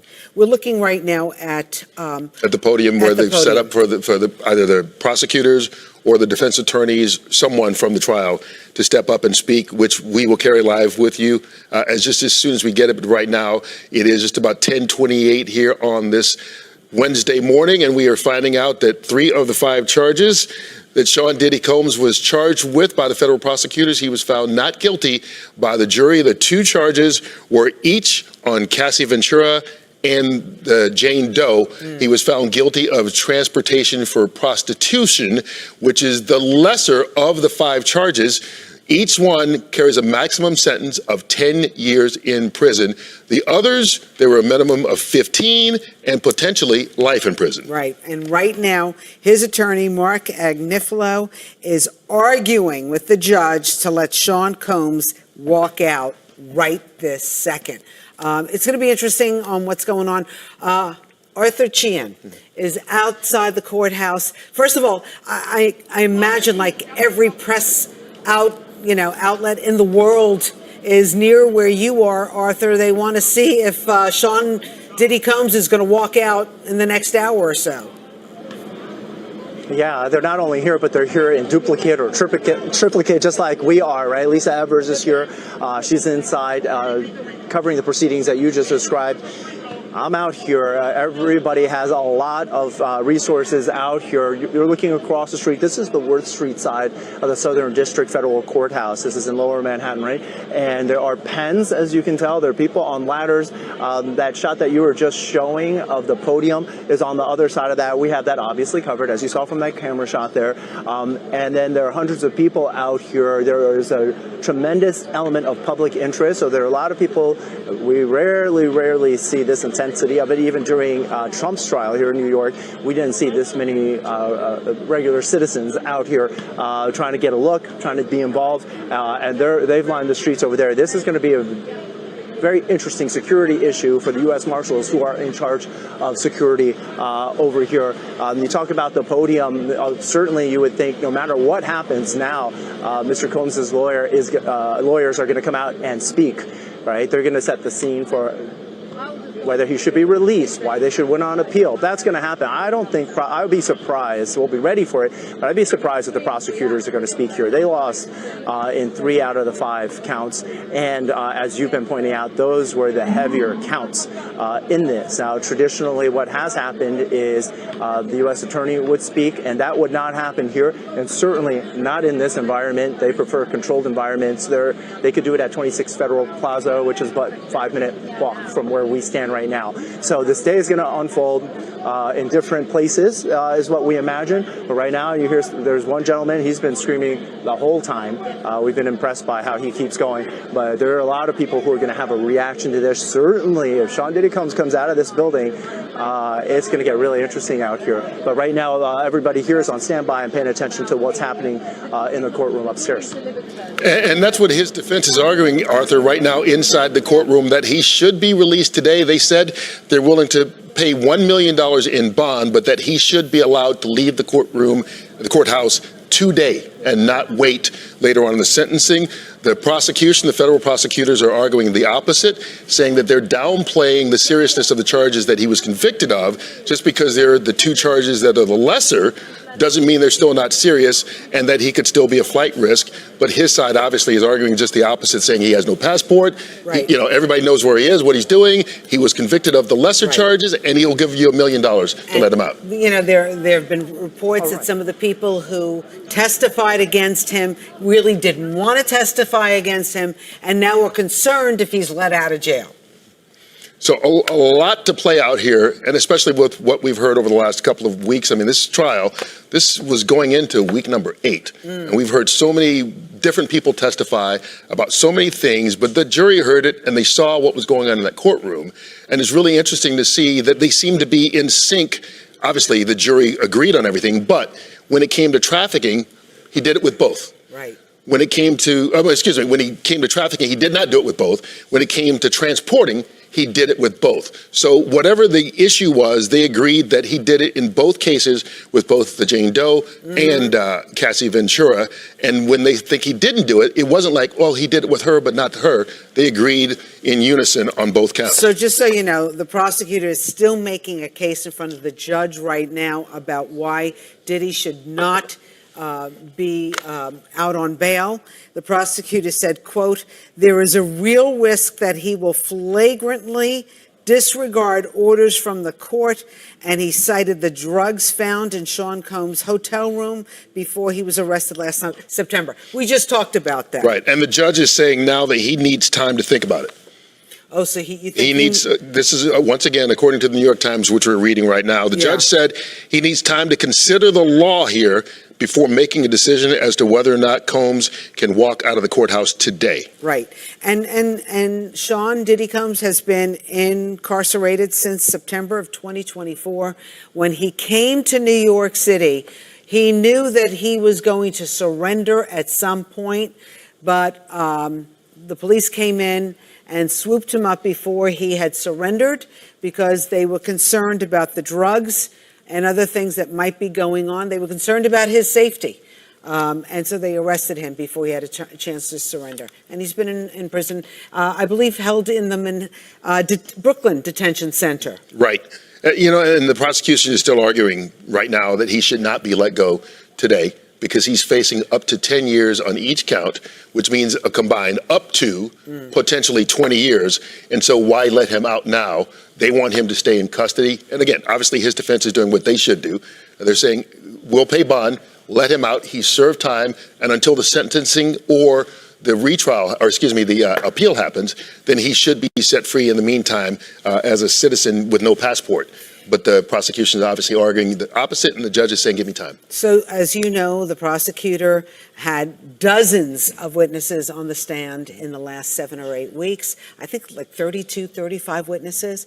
And then when it came to Sean Diddy's turn, the defense's turn, called not a single witness because they felt that the prosecutors did not really prove RICO or some of the serious charges, and they were right. You know, when we had Peter Frankel on, he said that the defense attorney felt that there was some kind of connection between some of the jurors. I guess they saw their expression during summations or during some of the cross-examinations, which led them to believe they had jurors that were siding with what they were saying.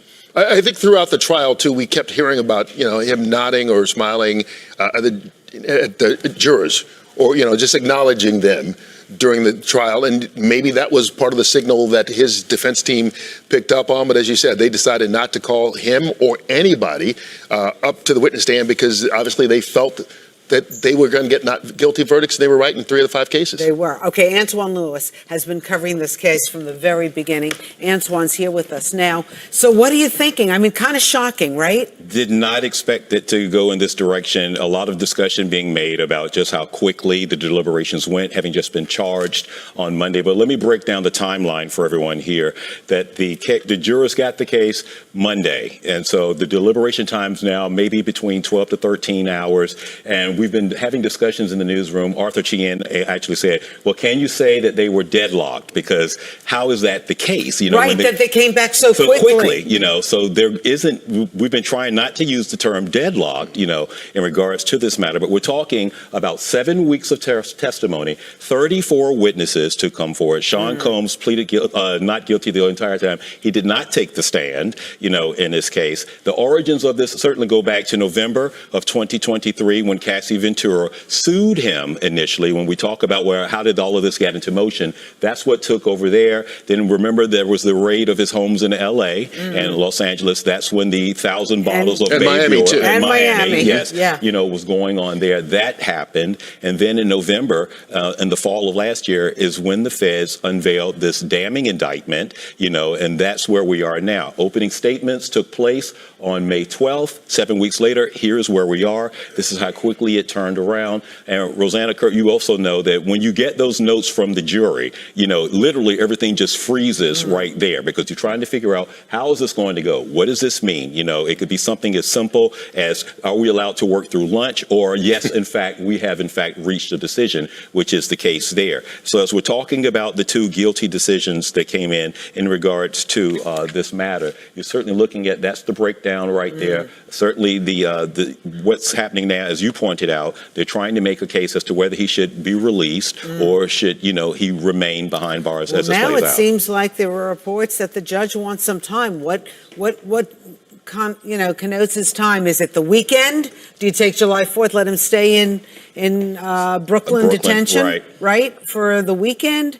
Is that right when he's been basically acquitted of the most serious crimes? But he has still been convicted of 2 crimes. Of 2 crimes. So it's not like he's scot-free. There's a big difference. We've been taking questions also, on Fox Local, like, well, what's the maximum here, in regards to these 2? And then we're talking about a minimum, transportation carried a maximum of 10, like there are 2, charges of that, so if to look at how that's going to be going, concurrent or consecutive certainly plays into some of the conversations with as far as the judge's decision in that matter. But yeah, a lot of that, while you were up here, we were just moving around in the newsroom, just trying to get all of our parts, together because we didn't know until 10 o'clock or so, that a decision, the jurors had sent a note. We never thought it was going to, we were kind of taking friendly guesses earlier, and I thought it would be before noon. Yeah. And you thought before the end of the day. I thought before the end of the day, but I didn't think an hour after they started meeting. And it's one of these things that, I'm trying to follow it here on the phone, as so many people are. We're both looking to see what information we can get. Mine was in my pocket. Is it okay to pull it out? Well, one of the things that I'm seeing here, again, the defense is arguing he should be let go. The prosecution is saying he's been convicted of 2 serious charges that carry 10-year maximum sentence. Exactly. So he should be held. The judge said, give me some time to try to figure this out. One of the things the judge apparently said, though, was that I'm sure that Mr. Combs does not want to go back to the Brooklyn Detention Center. Right. And they laughed. A little levity. Obviously, part of it is the release of tension. Okay. But if the judge brings that up, it makes you go, maybe he's thinking on the spot. He says, give me some time to think. That may not mean go home and think about it. Yeah. Right. The Mann Act is a very serious act, which, again, so to Kurt's point, it could very well just mean, let's just let it breathe, knowing all of the tension is in there. And you all know this is probably one of the more sensational trials that we've covered in recent memory, between, Weinstein situation before, like that, and what was even Weinstein 1, back in 2020. So a lot of the eyes that were on this, and then this matter coming down 7 weeks later to this point, to this degree, and then just as Kurt was saying, Ro, about, how people were thinking it was going to go. I was with Kurt. I said, well, I didn't think it was going to go till, the next day. I thought it would be by the end of the day today. All right, one note here. The court is adjourning now for a few hours while the judge will consider the arguments from both sides about whether or not it should be released. So they're going to adjourn. The judge is going to take his time, consider it, and it sounds like, again, this is us trying to read the tea leaves, that he's going to come back with an answer today if he's saying, give me a few hours. Now, he may come back and go, I need another night, but that's what the plan is right now. Adjourn the court for a few hours, and it's not specific as to how many hours those are, but to give him time to consider. Didn't Arthur say the family had gone to get something to eat, or they weren't even at the courthouse? They weren't. Usually they wait for the family to come back. So, The family didn't come. Well, they're back in the court. They are now, because the reports are that they're hugging Mark Agnifilo, his defense attorney, and clapping and celebrating while, because once they said court's going to be adjourned, then everybody's free to kind of do the thing. So the family is there celebrating. Okay, so we have via Zoom a criminal defense attorney, Jeremy Salon. Nice to have you with us, Jeremy. What do you think about this verdict? I think it's an absolute for Mark Agnifilo and Sean Combs. I mean, make no mistake about it. There's no other way to describe it. This was an overreach, and many people, including myself, saw this case as something that should have been prosecuted on a state level, not a federal RICO case. Just as, an example, the term bigfooting, not exactly, by the Southern District, really stepping into some place they shouldn't have, not to minimize what occurred in the allegation, but sort of like Mangione. This is the state case, not a federal case. No one should be shocked if in the end Sean Combs sees the inside of a prison cell beyond where he's been there now, or something akin to 2 years, 3 years on a prostitution, transportation charge, as opposed to what he was looking at potentially for up to 10 years, plus obviously life in prison with the RICO and 15 years plus on the sex trafficking. But they did a terrific job and really hammered and said this is not proof beyond a reasonable doubt. Where was the conspiracy? Where were the indicted co-conspirators? This is a legitimate enterprise, not a criminal one. What would have been different if it had been a state charge? Well, and the point being that there shouldn't have been a federal RICO charge. Look at Harvey Weinstein, for example. Harvey Weinstein committed various crimes in different states. Granted, there was no transportation of people across state lines, but allegations of pretty ugly, nasty, terrible things of that wasn't domestic violence, but of rape and sexual assaults. And we had a case in California. We had a case in New York. Similarly, here, you have incidents of domestic violence. You have allegations potentially of arson. You have allegations of potentially kidnapping, though obviously this jury did not go with that theory, but that could have been pursued and prosecuted in those respective states, as opposed to this overarching, I'm going to throw everything at the whole kitchen sink out there, hoping something's going to stick. And I understand why they did it, because the prosecution knew they could bring in all sorts of other evidence that might not otherwise have been able to come into a case. Right. But that's not why you do things. You do things because it warrants it. And this clearly did not warrant. So, Jeremy, I think you're right on the money. The New York Times is reporting that Sean Combs' supporters and family started clapping in court, whistling for the legal team. They were embracing one another. Apparently, Mr. Combs' lawyers are absolutely ecstatic. This was the best outcome for him outside of a total acquittal. 100%, 100%. We're hearing up to 10 years in prison, and people are shuddering, and rightfully so. That is not happening. And I believe the judge, I caught the part of your conversation moments ago as I was coming on, the judge should be releasing Sean Combs. He's done a lot of time. He's not looking at life-altering sentence where he's going to flee and is a danger to other people. He hasn't been convicted of any of these brutalizing underlying acts that establish a RICO. He has not been convicted of force, fraud, or coercion for sex trafficking. Let him out. Let him out. All right, we appreciate your insight. We want to get right back down to the federal courthouse where Lisa Evers has joined Arthur Chien. Lisa has been inside the courtroom all throughout the trial on a daily basis. Lisa, first of all, thanks for joining us here. What can you tell us about what was going on inside that courtroom during the verdict? They're asking you what's been going on during the verdict today.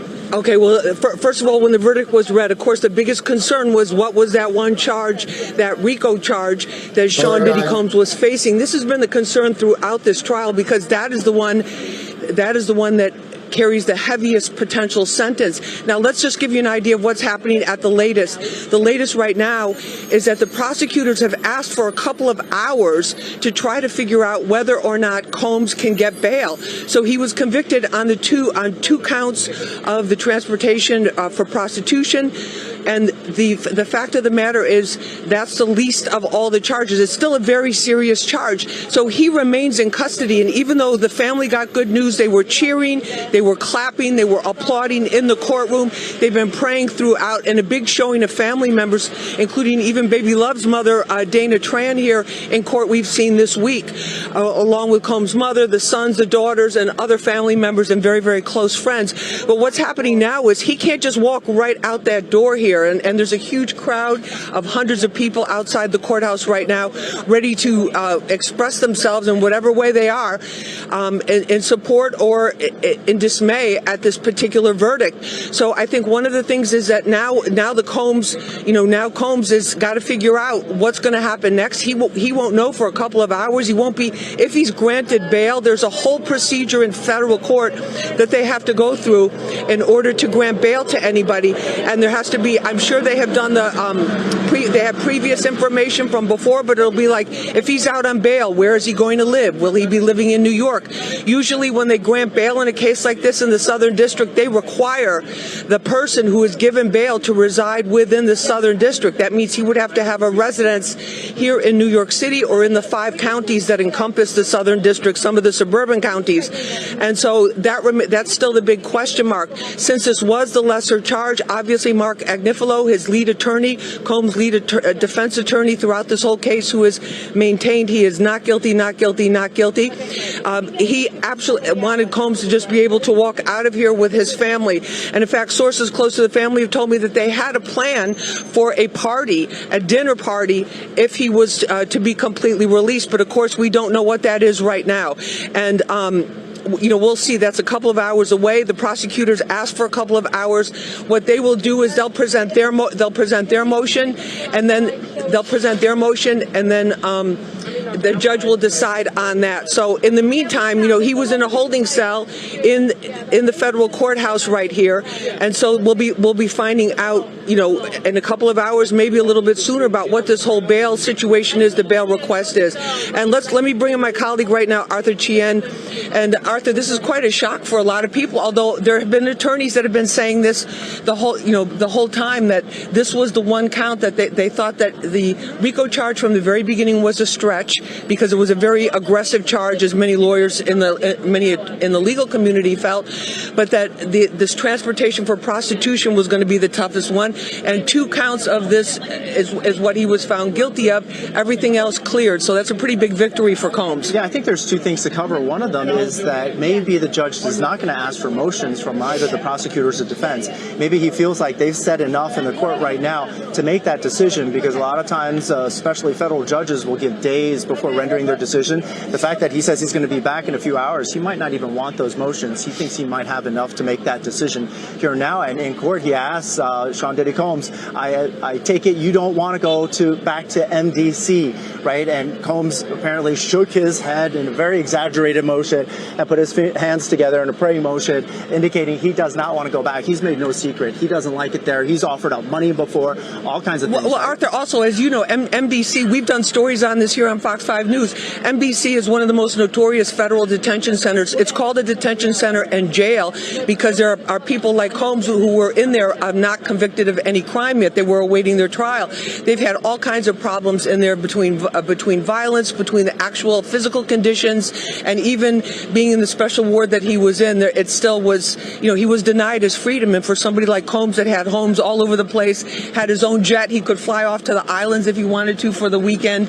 And, it had to be a huge psychological hit as well. Right, and one would have to imagine that the judge right now is trying to decide whether or not favoritism is something that he would show if he let Mr. Combs out. But just out of curiosity, and just to throw this into the mix, we were looking at what happened.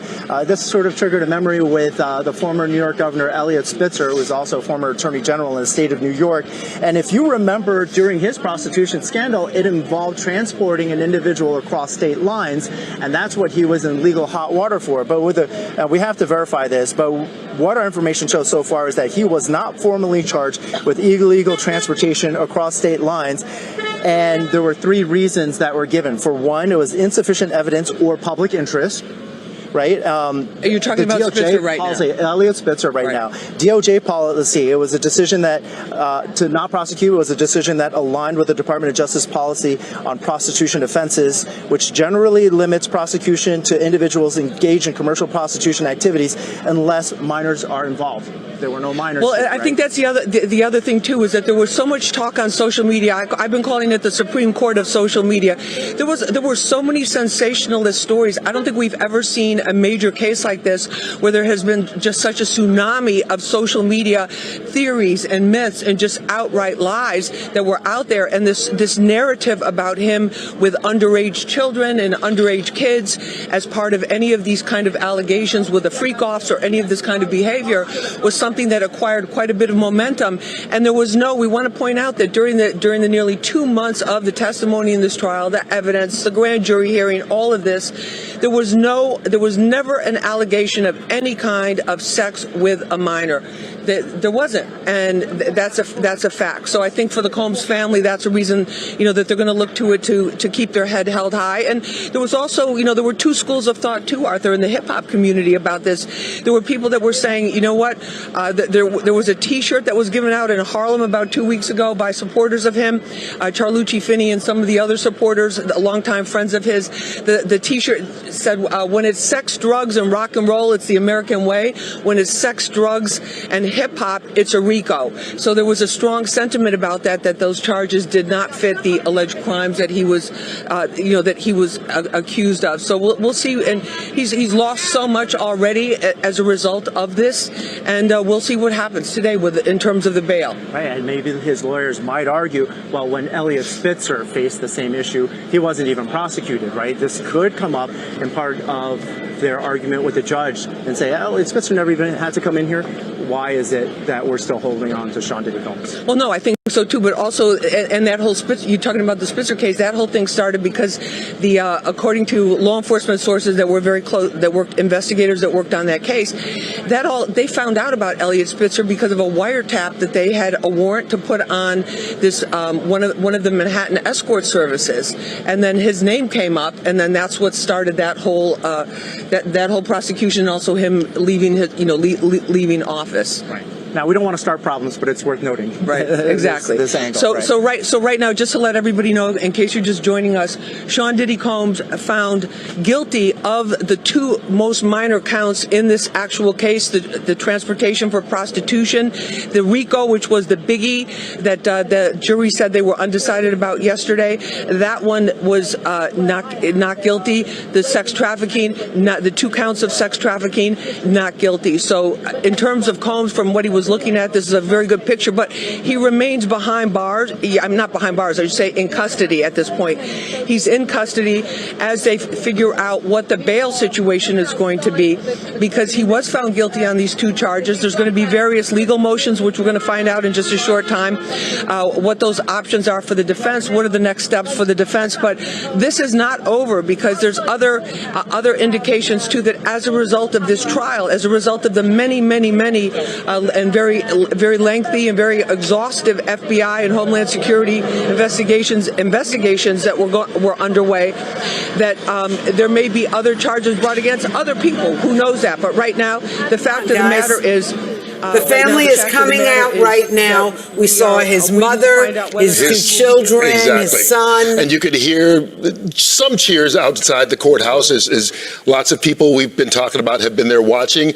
But they're the first people that we know that were in the courtroom that have come out since the verdict was announced, and we talked about it. And they've talked about what the possible sentencing may be. Now, here's what's interesting. They're coming out. Having been one of those reporters in the pit, trust me, we're yelling questions right now. Mrs. Combs, Janice Combs, anything that you can say. What can you tell us? Because they haven't said anything in all of the times that we've been seeing them come through. They just walked straight in. They've been holding hands. It looks like they're not going to do it now because they passed the podium with all the microphones. Right, exactly. All right, you see a fourth person here on the set, Seth Zuckerman. He's a former prosecutor, current defense attorney, and a guy with some insight as to what the timeline is going to be here for the rest of the day. First of all, thanks for joining us. Of course, Kirk. All right, explain to us what we can look forward to. Sure. So the defense made a bail application at the conclusion of the jury's reading of the charges. So as everybody knows, and just to catch everyone up to speed, Combs was found not guilty of the first count, which was the RICO racketeering count, and found not guilty of both of the sex trafficking counts. He was only found guilty of the transportation for prostitution count, which is under the Mann Act. Those are the two most minor counts. He faces up to 10 years on each of those counts for a maximum of 20 years, but it's unlikely he's going to do that much time. So upon the jury exiting the courtroom, the defense made a motion for Combs to be released, to be on bail, and their bail application was $1 million bond with travel to New York, Florida, and LA. And then he would live at his home on Star Island. And the judge said, well, I'm not going to decide it at this very moment. I need papers, and asked both sides to submit letters by 1 p.m. this afternoon. Hey, Seth, while you're explaining that, I just want to tell our audience what you're looking at. There was a big bus outside the courthouse. That is the bus the family just got on. And as you can see, there are lots of people, supporters, well-wishers, people who are just curious on the street, and a gaggle of press that are looking for some kind of, interview with. We're yelling questions. Yeah. And that's what I was saying. We're shouting them out from that pit right there because that's where they keep us, off to the side. So we're nowhere near the podium. We're there as they walk by us. And we have the mics out there asking anything you want to say, anything you want to say. Okay, and that's the door again. But get back to 1 o'clock today. So 1 o'clock today, the judge asked for letters, and then they're going to reconvene. He didn't say a certain time. He wants each party to submit letters by 1 p.m. this afternoon. And then I assume sometime around 3 or 4 o'clock, the parties will reconvene in court, and the judge will make his determination as to bail. And it's at that point that I would expect the family and the lawyers to speak. Seth, what is the probability of letting him out? You say that these are minor charges. Other people say these are still major charges to be, They're not minor, they're the lesser of the five. Right. Yes, they still face up to 10 years on each of them. Right. In most other cases, what would a judge do? In most other cases where it's just a Mann Act transportation for prostitution, someone would be out on bail. It's very unlikely without the other charges that someone would be held in custody. Now, Combs is unique in that he's a flight risk. He's got his own plane. He's got hundreds of millions, if not billions of dollars. So it's a unique situation that the judge has to consider. The judge did ask the prosecutor to submit any cases. I assume the prosecutors will be looking for that and submitting that by the 1 p.m. deadline today. But I do think bail would be appropriate at this point, now that he has only been convicted of the two most minor charges, and bail is usually set in these types of cases, obviously understanding that this is a unique person and he wants to live in Florida. There's some school of thought that maybe they should have proposed that he stay in New York. That may appease the judge a little bit more, find a place for him to stay in New York. But we'll see what happens by the time they see usually when you're out on bail with that kind of thing, you're not allowed to socialize with the people that you have socialized with in the past. Before you answer the question, I just have to say we're going to continue coverage on My 9. So if you want to stay there at 11 o'clock, just switch it over there if you're watching us on Fox 5. All right, so we're going to go to My 9 right now? Do we have to run over there? No, we don't have to do anything. We will just continue, but I want to let everybody know right now because we're going to go back to regular programming. We don't have to do anything. We're going to just continue talking. We'll keep talking to Seth. We can keep going. You just get the remote and just put us on My 9. There we go. So easy. Okay, getting back. Are they going to limit who he's allowed to, if he's allowed out on bail? Limit who he's allowed to hang out with? So every bail condition is unique, right? And so the judge has to make a determination as to what he's going to permit him to do if he sets him out on bail. Obviously, if he's living in Florida, he'd be with family. If he's traveling to California, he'd be allowed to socialize with certain individuals in California. So it really just depends on the bail situation. So he can't have like a blowout party tonight, right? I mean, he could go to a restaurant in New York City. If he gets released, he could go to a restaurant in New York City with his family and friends and celebrate. There would probably be nothing about the bail conditions. He may have a curfew that may be imposed, but there'd be nothing necessarily about the bail conditions that would stop him from going to celebrate with friends and Seth, family. let me ask you this. Would he have to wear any sort of home monitoring device or ankle bracelet? And where does that come into play here? That's another thing that the judge can set as a condition of the bond. You know, they've proposed $1 million bond. Sometimes pretrial services, as a condition of release, asks that you wear an ankle bracelet. Right. That's certainly possible. That may be what the judge is thinking when he comes back this afternoon in terms of setting bail. He may ask for an ankle monitor in this case, and I think it would be reasonable. And so, look, obviously the judge, I won't say can do whatever he wants. He can do whatever he wants within the law. Are the possibilities, okay, you're asking for California, Florida, and New York. I'm going to let you out, but you can't leave the state of New York. Or you got to go to Florida and stay there, whatever, that he can limit him to one location. Absolutely, and that happens all the time. That's why I said the judge may be only comfortable with letting him be in New York, and sometimes defense attorneys only propose that because they feel like that will appease the judge. Obviously, that's not the proposal that they put forth here, but the judge can make his own determination and say, look, I'm going to release you, but you have to stay in the confines of New York City and allow him to be in Manhattan only. So that's something that the judge can make when he makes his determination. Well, Seth, we want to ask you this. You covered this. You were with Lisa Evers last night, and thank you for that, for helping supplant our coverage. Were you surprised at how this went? What was your own take on how this went? Share that with us. So I'm not surprised. The RICO charge was always the most aggressive charge in this case, right? I think a lot of legal commentators, when that charge was first brought, were a little shocked that they brought that charge against him with this evidence. So I'm not surprised that the RICO charge was hung yesterday and then not guilty today. But what was telling yesterday is the fact that they had a verdict on those 4 charges and they didn't have a verdict on the RICO charge, which led me to believe, well, there must be a not guilty verdict in one of those charges, because otherwise, if you took those 2 charges together, they would have had 2 of the predicate acts that they needed for the RICO racketeering. So I'm not surprised that they reached a verdict on those counts quicker, because those are simpler counts to understand. I'm not surprised that they had it at the same time, and I'm not surprised that it was split. The problem with the sex trafficking count was always that consent is a defense. And Cassie and Jane both testified that they consented to this. And it also said by fraud, coercion, or force, correct? Correct. And all of that did not occur here, right? What you had here were women who later, after the fact, didn't like what they had participated in, but they had done so willingly and voluntarily and were in a relationship with him for numerous years. And so I always thought the sex trafficking charge, based on the consent defense, was also an uphill battle for the prosecution. So when I heard yesterday they were hung on the RICO racketeering and they had a verdict on these 4 counts, I was like, I wouldn't be surprised if it was split because of the defense to the sex trafficking. All right, we're getting a little bit more information from the courtroom, and it's going back to the beginning of the day, before the verdict was read. According to the Times, they said that Sean Combs walked out into the courtroom and said to his family, "We got this." He's then reading a printout of Psalm 11. When the first not guilty racketeering count was read, a family member gasped. As the not guilty verdicts for the sex trafficking counts came in, members of the family and his legal team began to cry. Even the legal team began to cry. When the full verdict had been read, Mr. Combs turned to his family and mouthed, "I'm going home." We'll find out. The judge will determine that later on. Sounds like today. They have to be back in court at 1 o'clock. Let's check in with Lisa Evers again. She's been inside the courtroom on a daily basis, and I understand she's joined by Peter Frankel, who was with us a little bit earlier to kind of break it down from a legal standpoint. Lisa.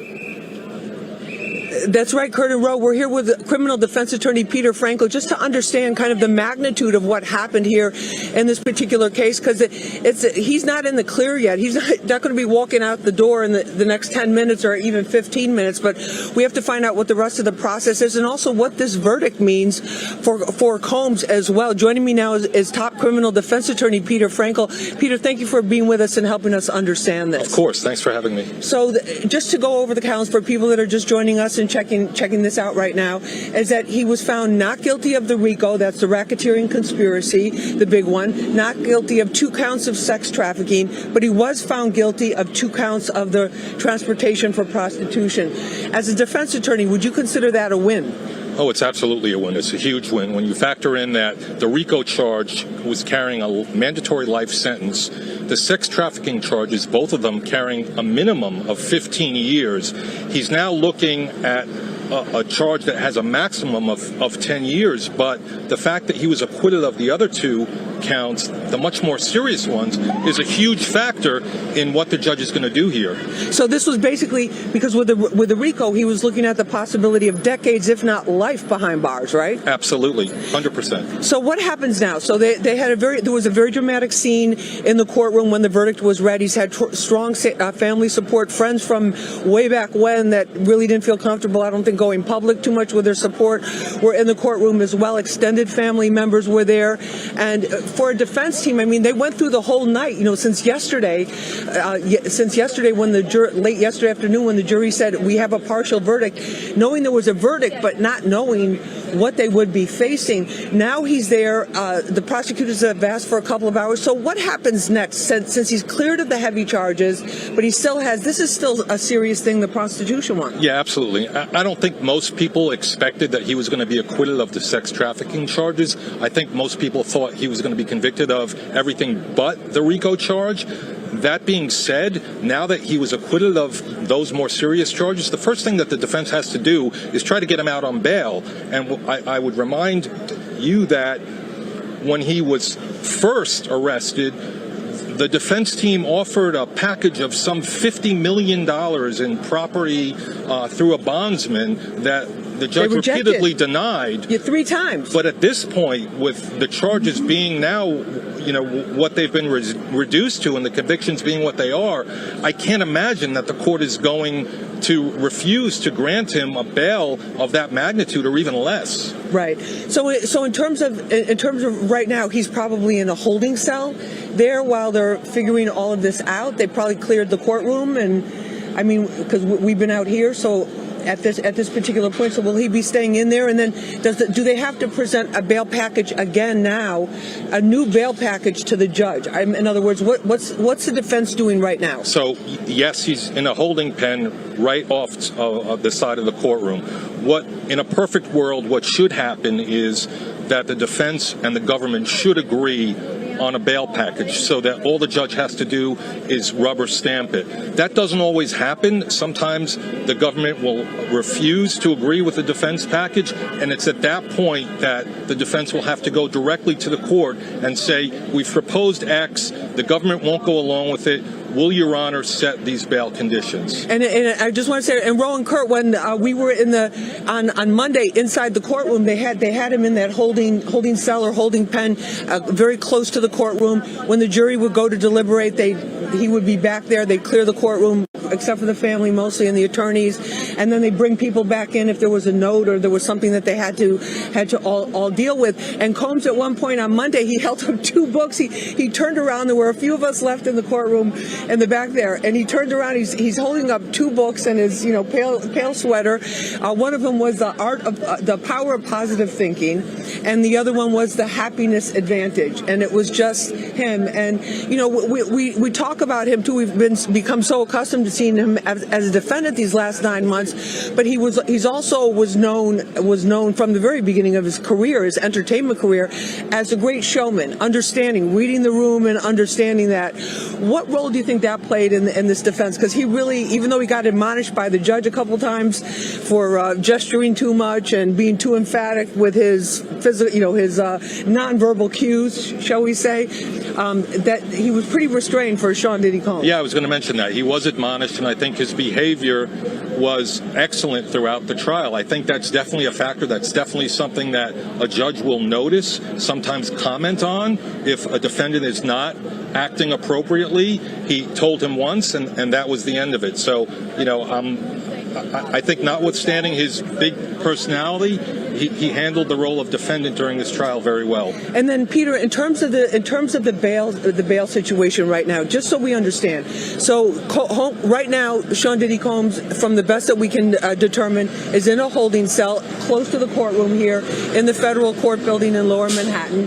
The defense is preparing a bail presentation to the court, right?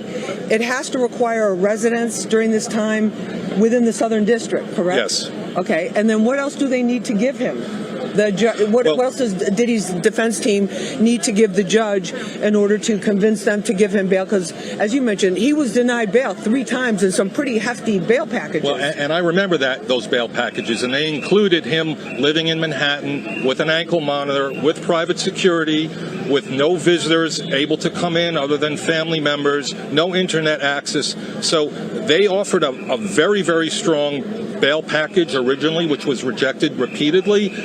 They could likely offer that again. I don't think they have to go to that point, but certainly it will require him to stay within the Southern District, and I'm sure there'll be some of the other restrictions that they had previously offered. And then what about in terms of an appeal? Since he got the not guilty on the racketeering and also on the sex trafficking, does the defense start thinking, okay, let's get him out first, and also let's think about, would they be filing any kind of motion today or this afternoon? Well, there may be motions that are coming in advance of an appeal. You know, what comes to mind for me is the dismissal of, I believe, one of the jurors who the defense strenuously objected to having him dismissed. So items like that could, in fact, be motions that are upcoming. But for the defense, I'm sure the first thing that's on their mind is to get him out with any restrictions that are necessary, and then to move on to whatever motions they may want to make with respect to setting aside the verdict or going forward any appeal that they want to make.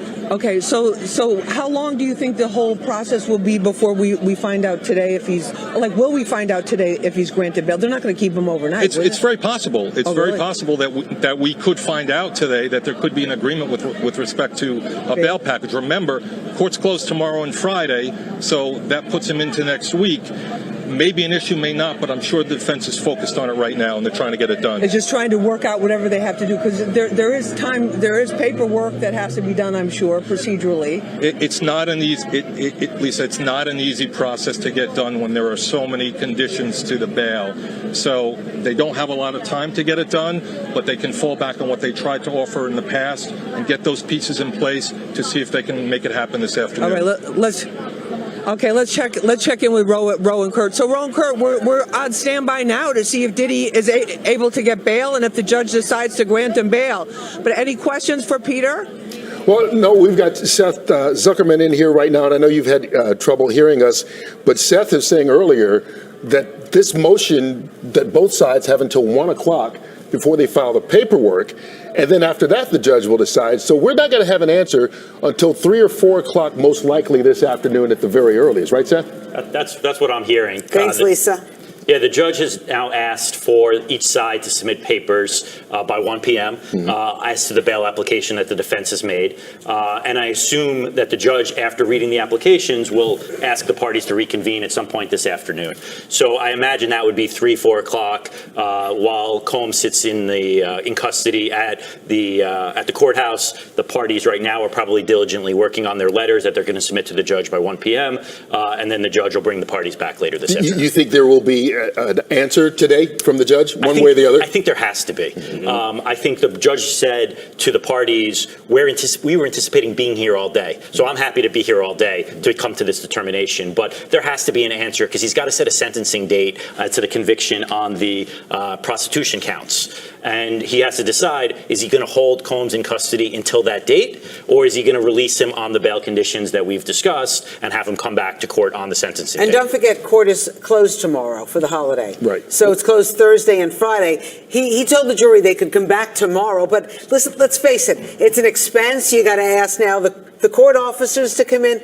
There's a whole rigmarole that goes along with opening up something that's supposed to be closed. Right, that's why it's going to be decided today. The jury's already obviously been discharged. The jury's home. They have nothing to do further with the case. And now it's up to the court to decide the defense's motion on bail. And I assume we'll hear something at least at some point this afternoon or early evening. And set to the point that Curtin Rule made earlier in regards to the time, he's facing a maximum of 20 because the Mann Act carries 10 and 10. So the judge can go, as Kurt pointed out, either way here, right? Correct. So there's a maximum of 20 years that he's facing, 10 years on each count, which he could run consecutive to each other. Right. But he could obviously sentence him to something much less. And that's why the bail application has been made, because a general sentence when you're only convicted of a Mann Act violation. Now remember, Combs has no prior convictions. Right. He's got no record. And usually a first conviction Mann Act violation is something a lot less than the 10 years that you face. In the 3, 4, 5 year range potentially. And if that's the case, he already served a year. Correct. Almost, yes, since September. And they could run them concurrently, or they could do consecutively and add them back to back. Correct. So there's still a lot, but we won't know that till down the road. The first question is whether or not he will be released today. Arthur Chien is live outside the courthouse right now with more reaction as we see people, looks like a mini celebration. Yeah. Arthur Idala, excuse me, different Arthur. Yes. Okay, my Arthur apologies. Idala, Arthur Idala. Criminal defense attorney, former prosecutor as well. Arthur, what's going on? We see a lot of people chanting. We see police trying to break it up. Can you describe what's going on out there? This looks tense. Which Arthur are we going with, Idala or Chen? I don't know, the lawyer or the reporter? We're going with because Idala is not at the courthouse, apparently. I'm not right. I'm not at the courthouse, but I'm going to tell you what's going on behind the scenes. First of all, it gives you guys some insight into how ridiculous the federal court is sometimes. The judge doesn't need papers from both sides to determine whether there should be bail here or not. He has heard so many bail arguments throughout the course of all these proceedings. They just do this in federal court to make it seem like it's more important and it's definitely more majesty around it. He knows what the bail conditions are. He knows what they've asked for. He has all the paperwork, but he's a new judge. He's a very new judge. And the way new judges often react is they take a timeout, as they should, and they go in the back and they talk to maybe Judge Lewis Kaplan, who did the Trump trial, or Judge Stanley Stein, who did the Menendez trial just now. They were both appointed by President Clinton. They've been on the bench for 35 years. He's going to go and talk to them.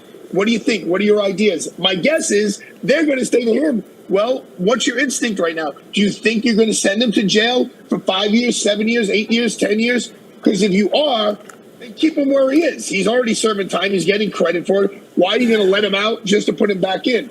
But if you're seriously considering giving him a non-jail disposition and just giving him straight probation, well, then you probably, in the interest of justice, should let him out.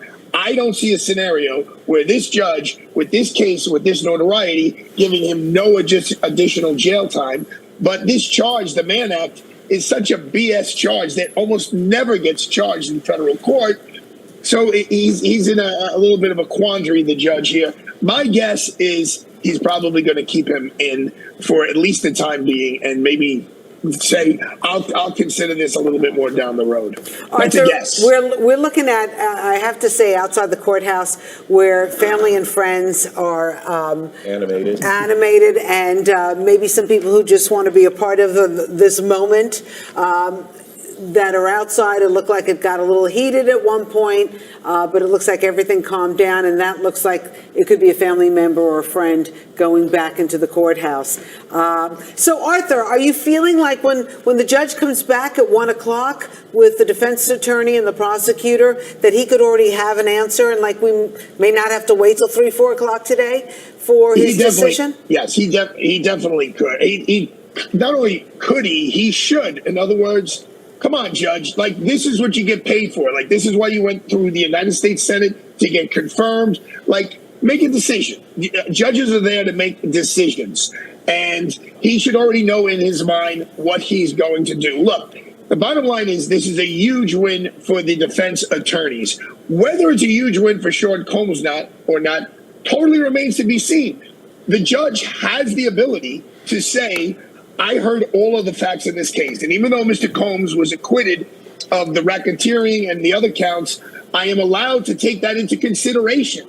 And therefore, in an insane scenario, I am sentencing you to the maximum of 10 years on both counts to run consecutively for a sentence of 20 years. And do I think that's going to happen? I don't think so, but it's absolutely legal.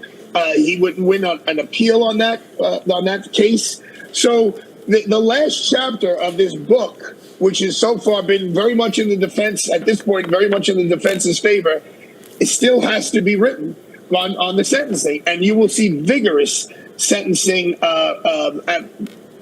submissions from everyone on both sides about how, it needs to be shown from the prosecutor, he needs to be punished for this as a deterrent to Mr. Combs himself, a general deterrent to society. Everybody's watching this case. It needs to be known that you can't solicit a prostitute or act this way.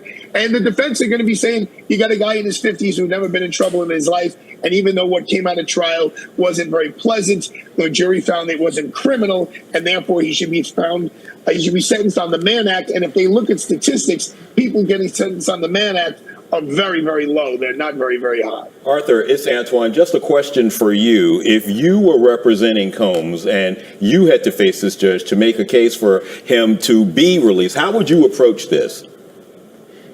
I would approach it similarly to the way it has been approached for Mr. Combs in the past. You put up an enormous amount of money, it's ridiculous the amount of money that they talked about. In fact, it was $50 million, and that's being held by the government, right? So the government literally gets to hold that money if the judge requires like cash money, and is making interest on that $50 million where they're holding it for bail. Number one. Number two. It's the electronic devices that start all of these problems. So the judge would insist he has a hardcore landline phone, right, that just has like push button dials, and he cannot communicate with the outside via email, via text messaging, or anything else. There's an ankle monitor.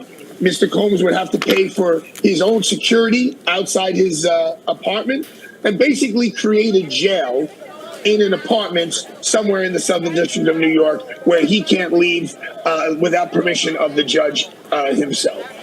You know what I'm thinking about right now? I'm thinking about Cassie Ventura, who 9 months pregnant, about to give birth any day, went through exhausting testifying on that stand for the prosecution and then cross-examination by the defense.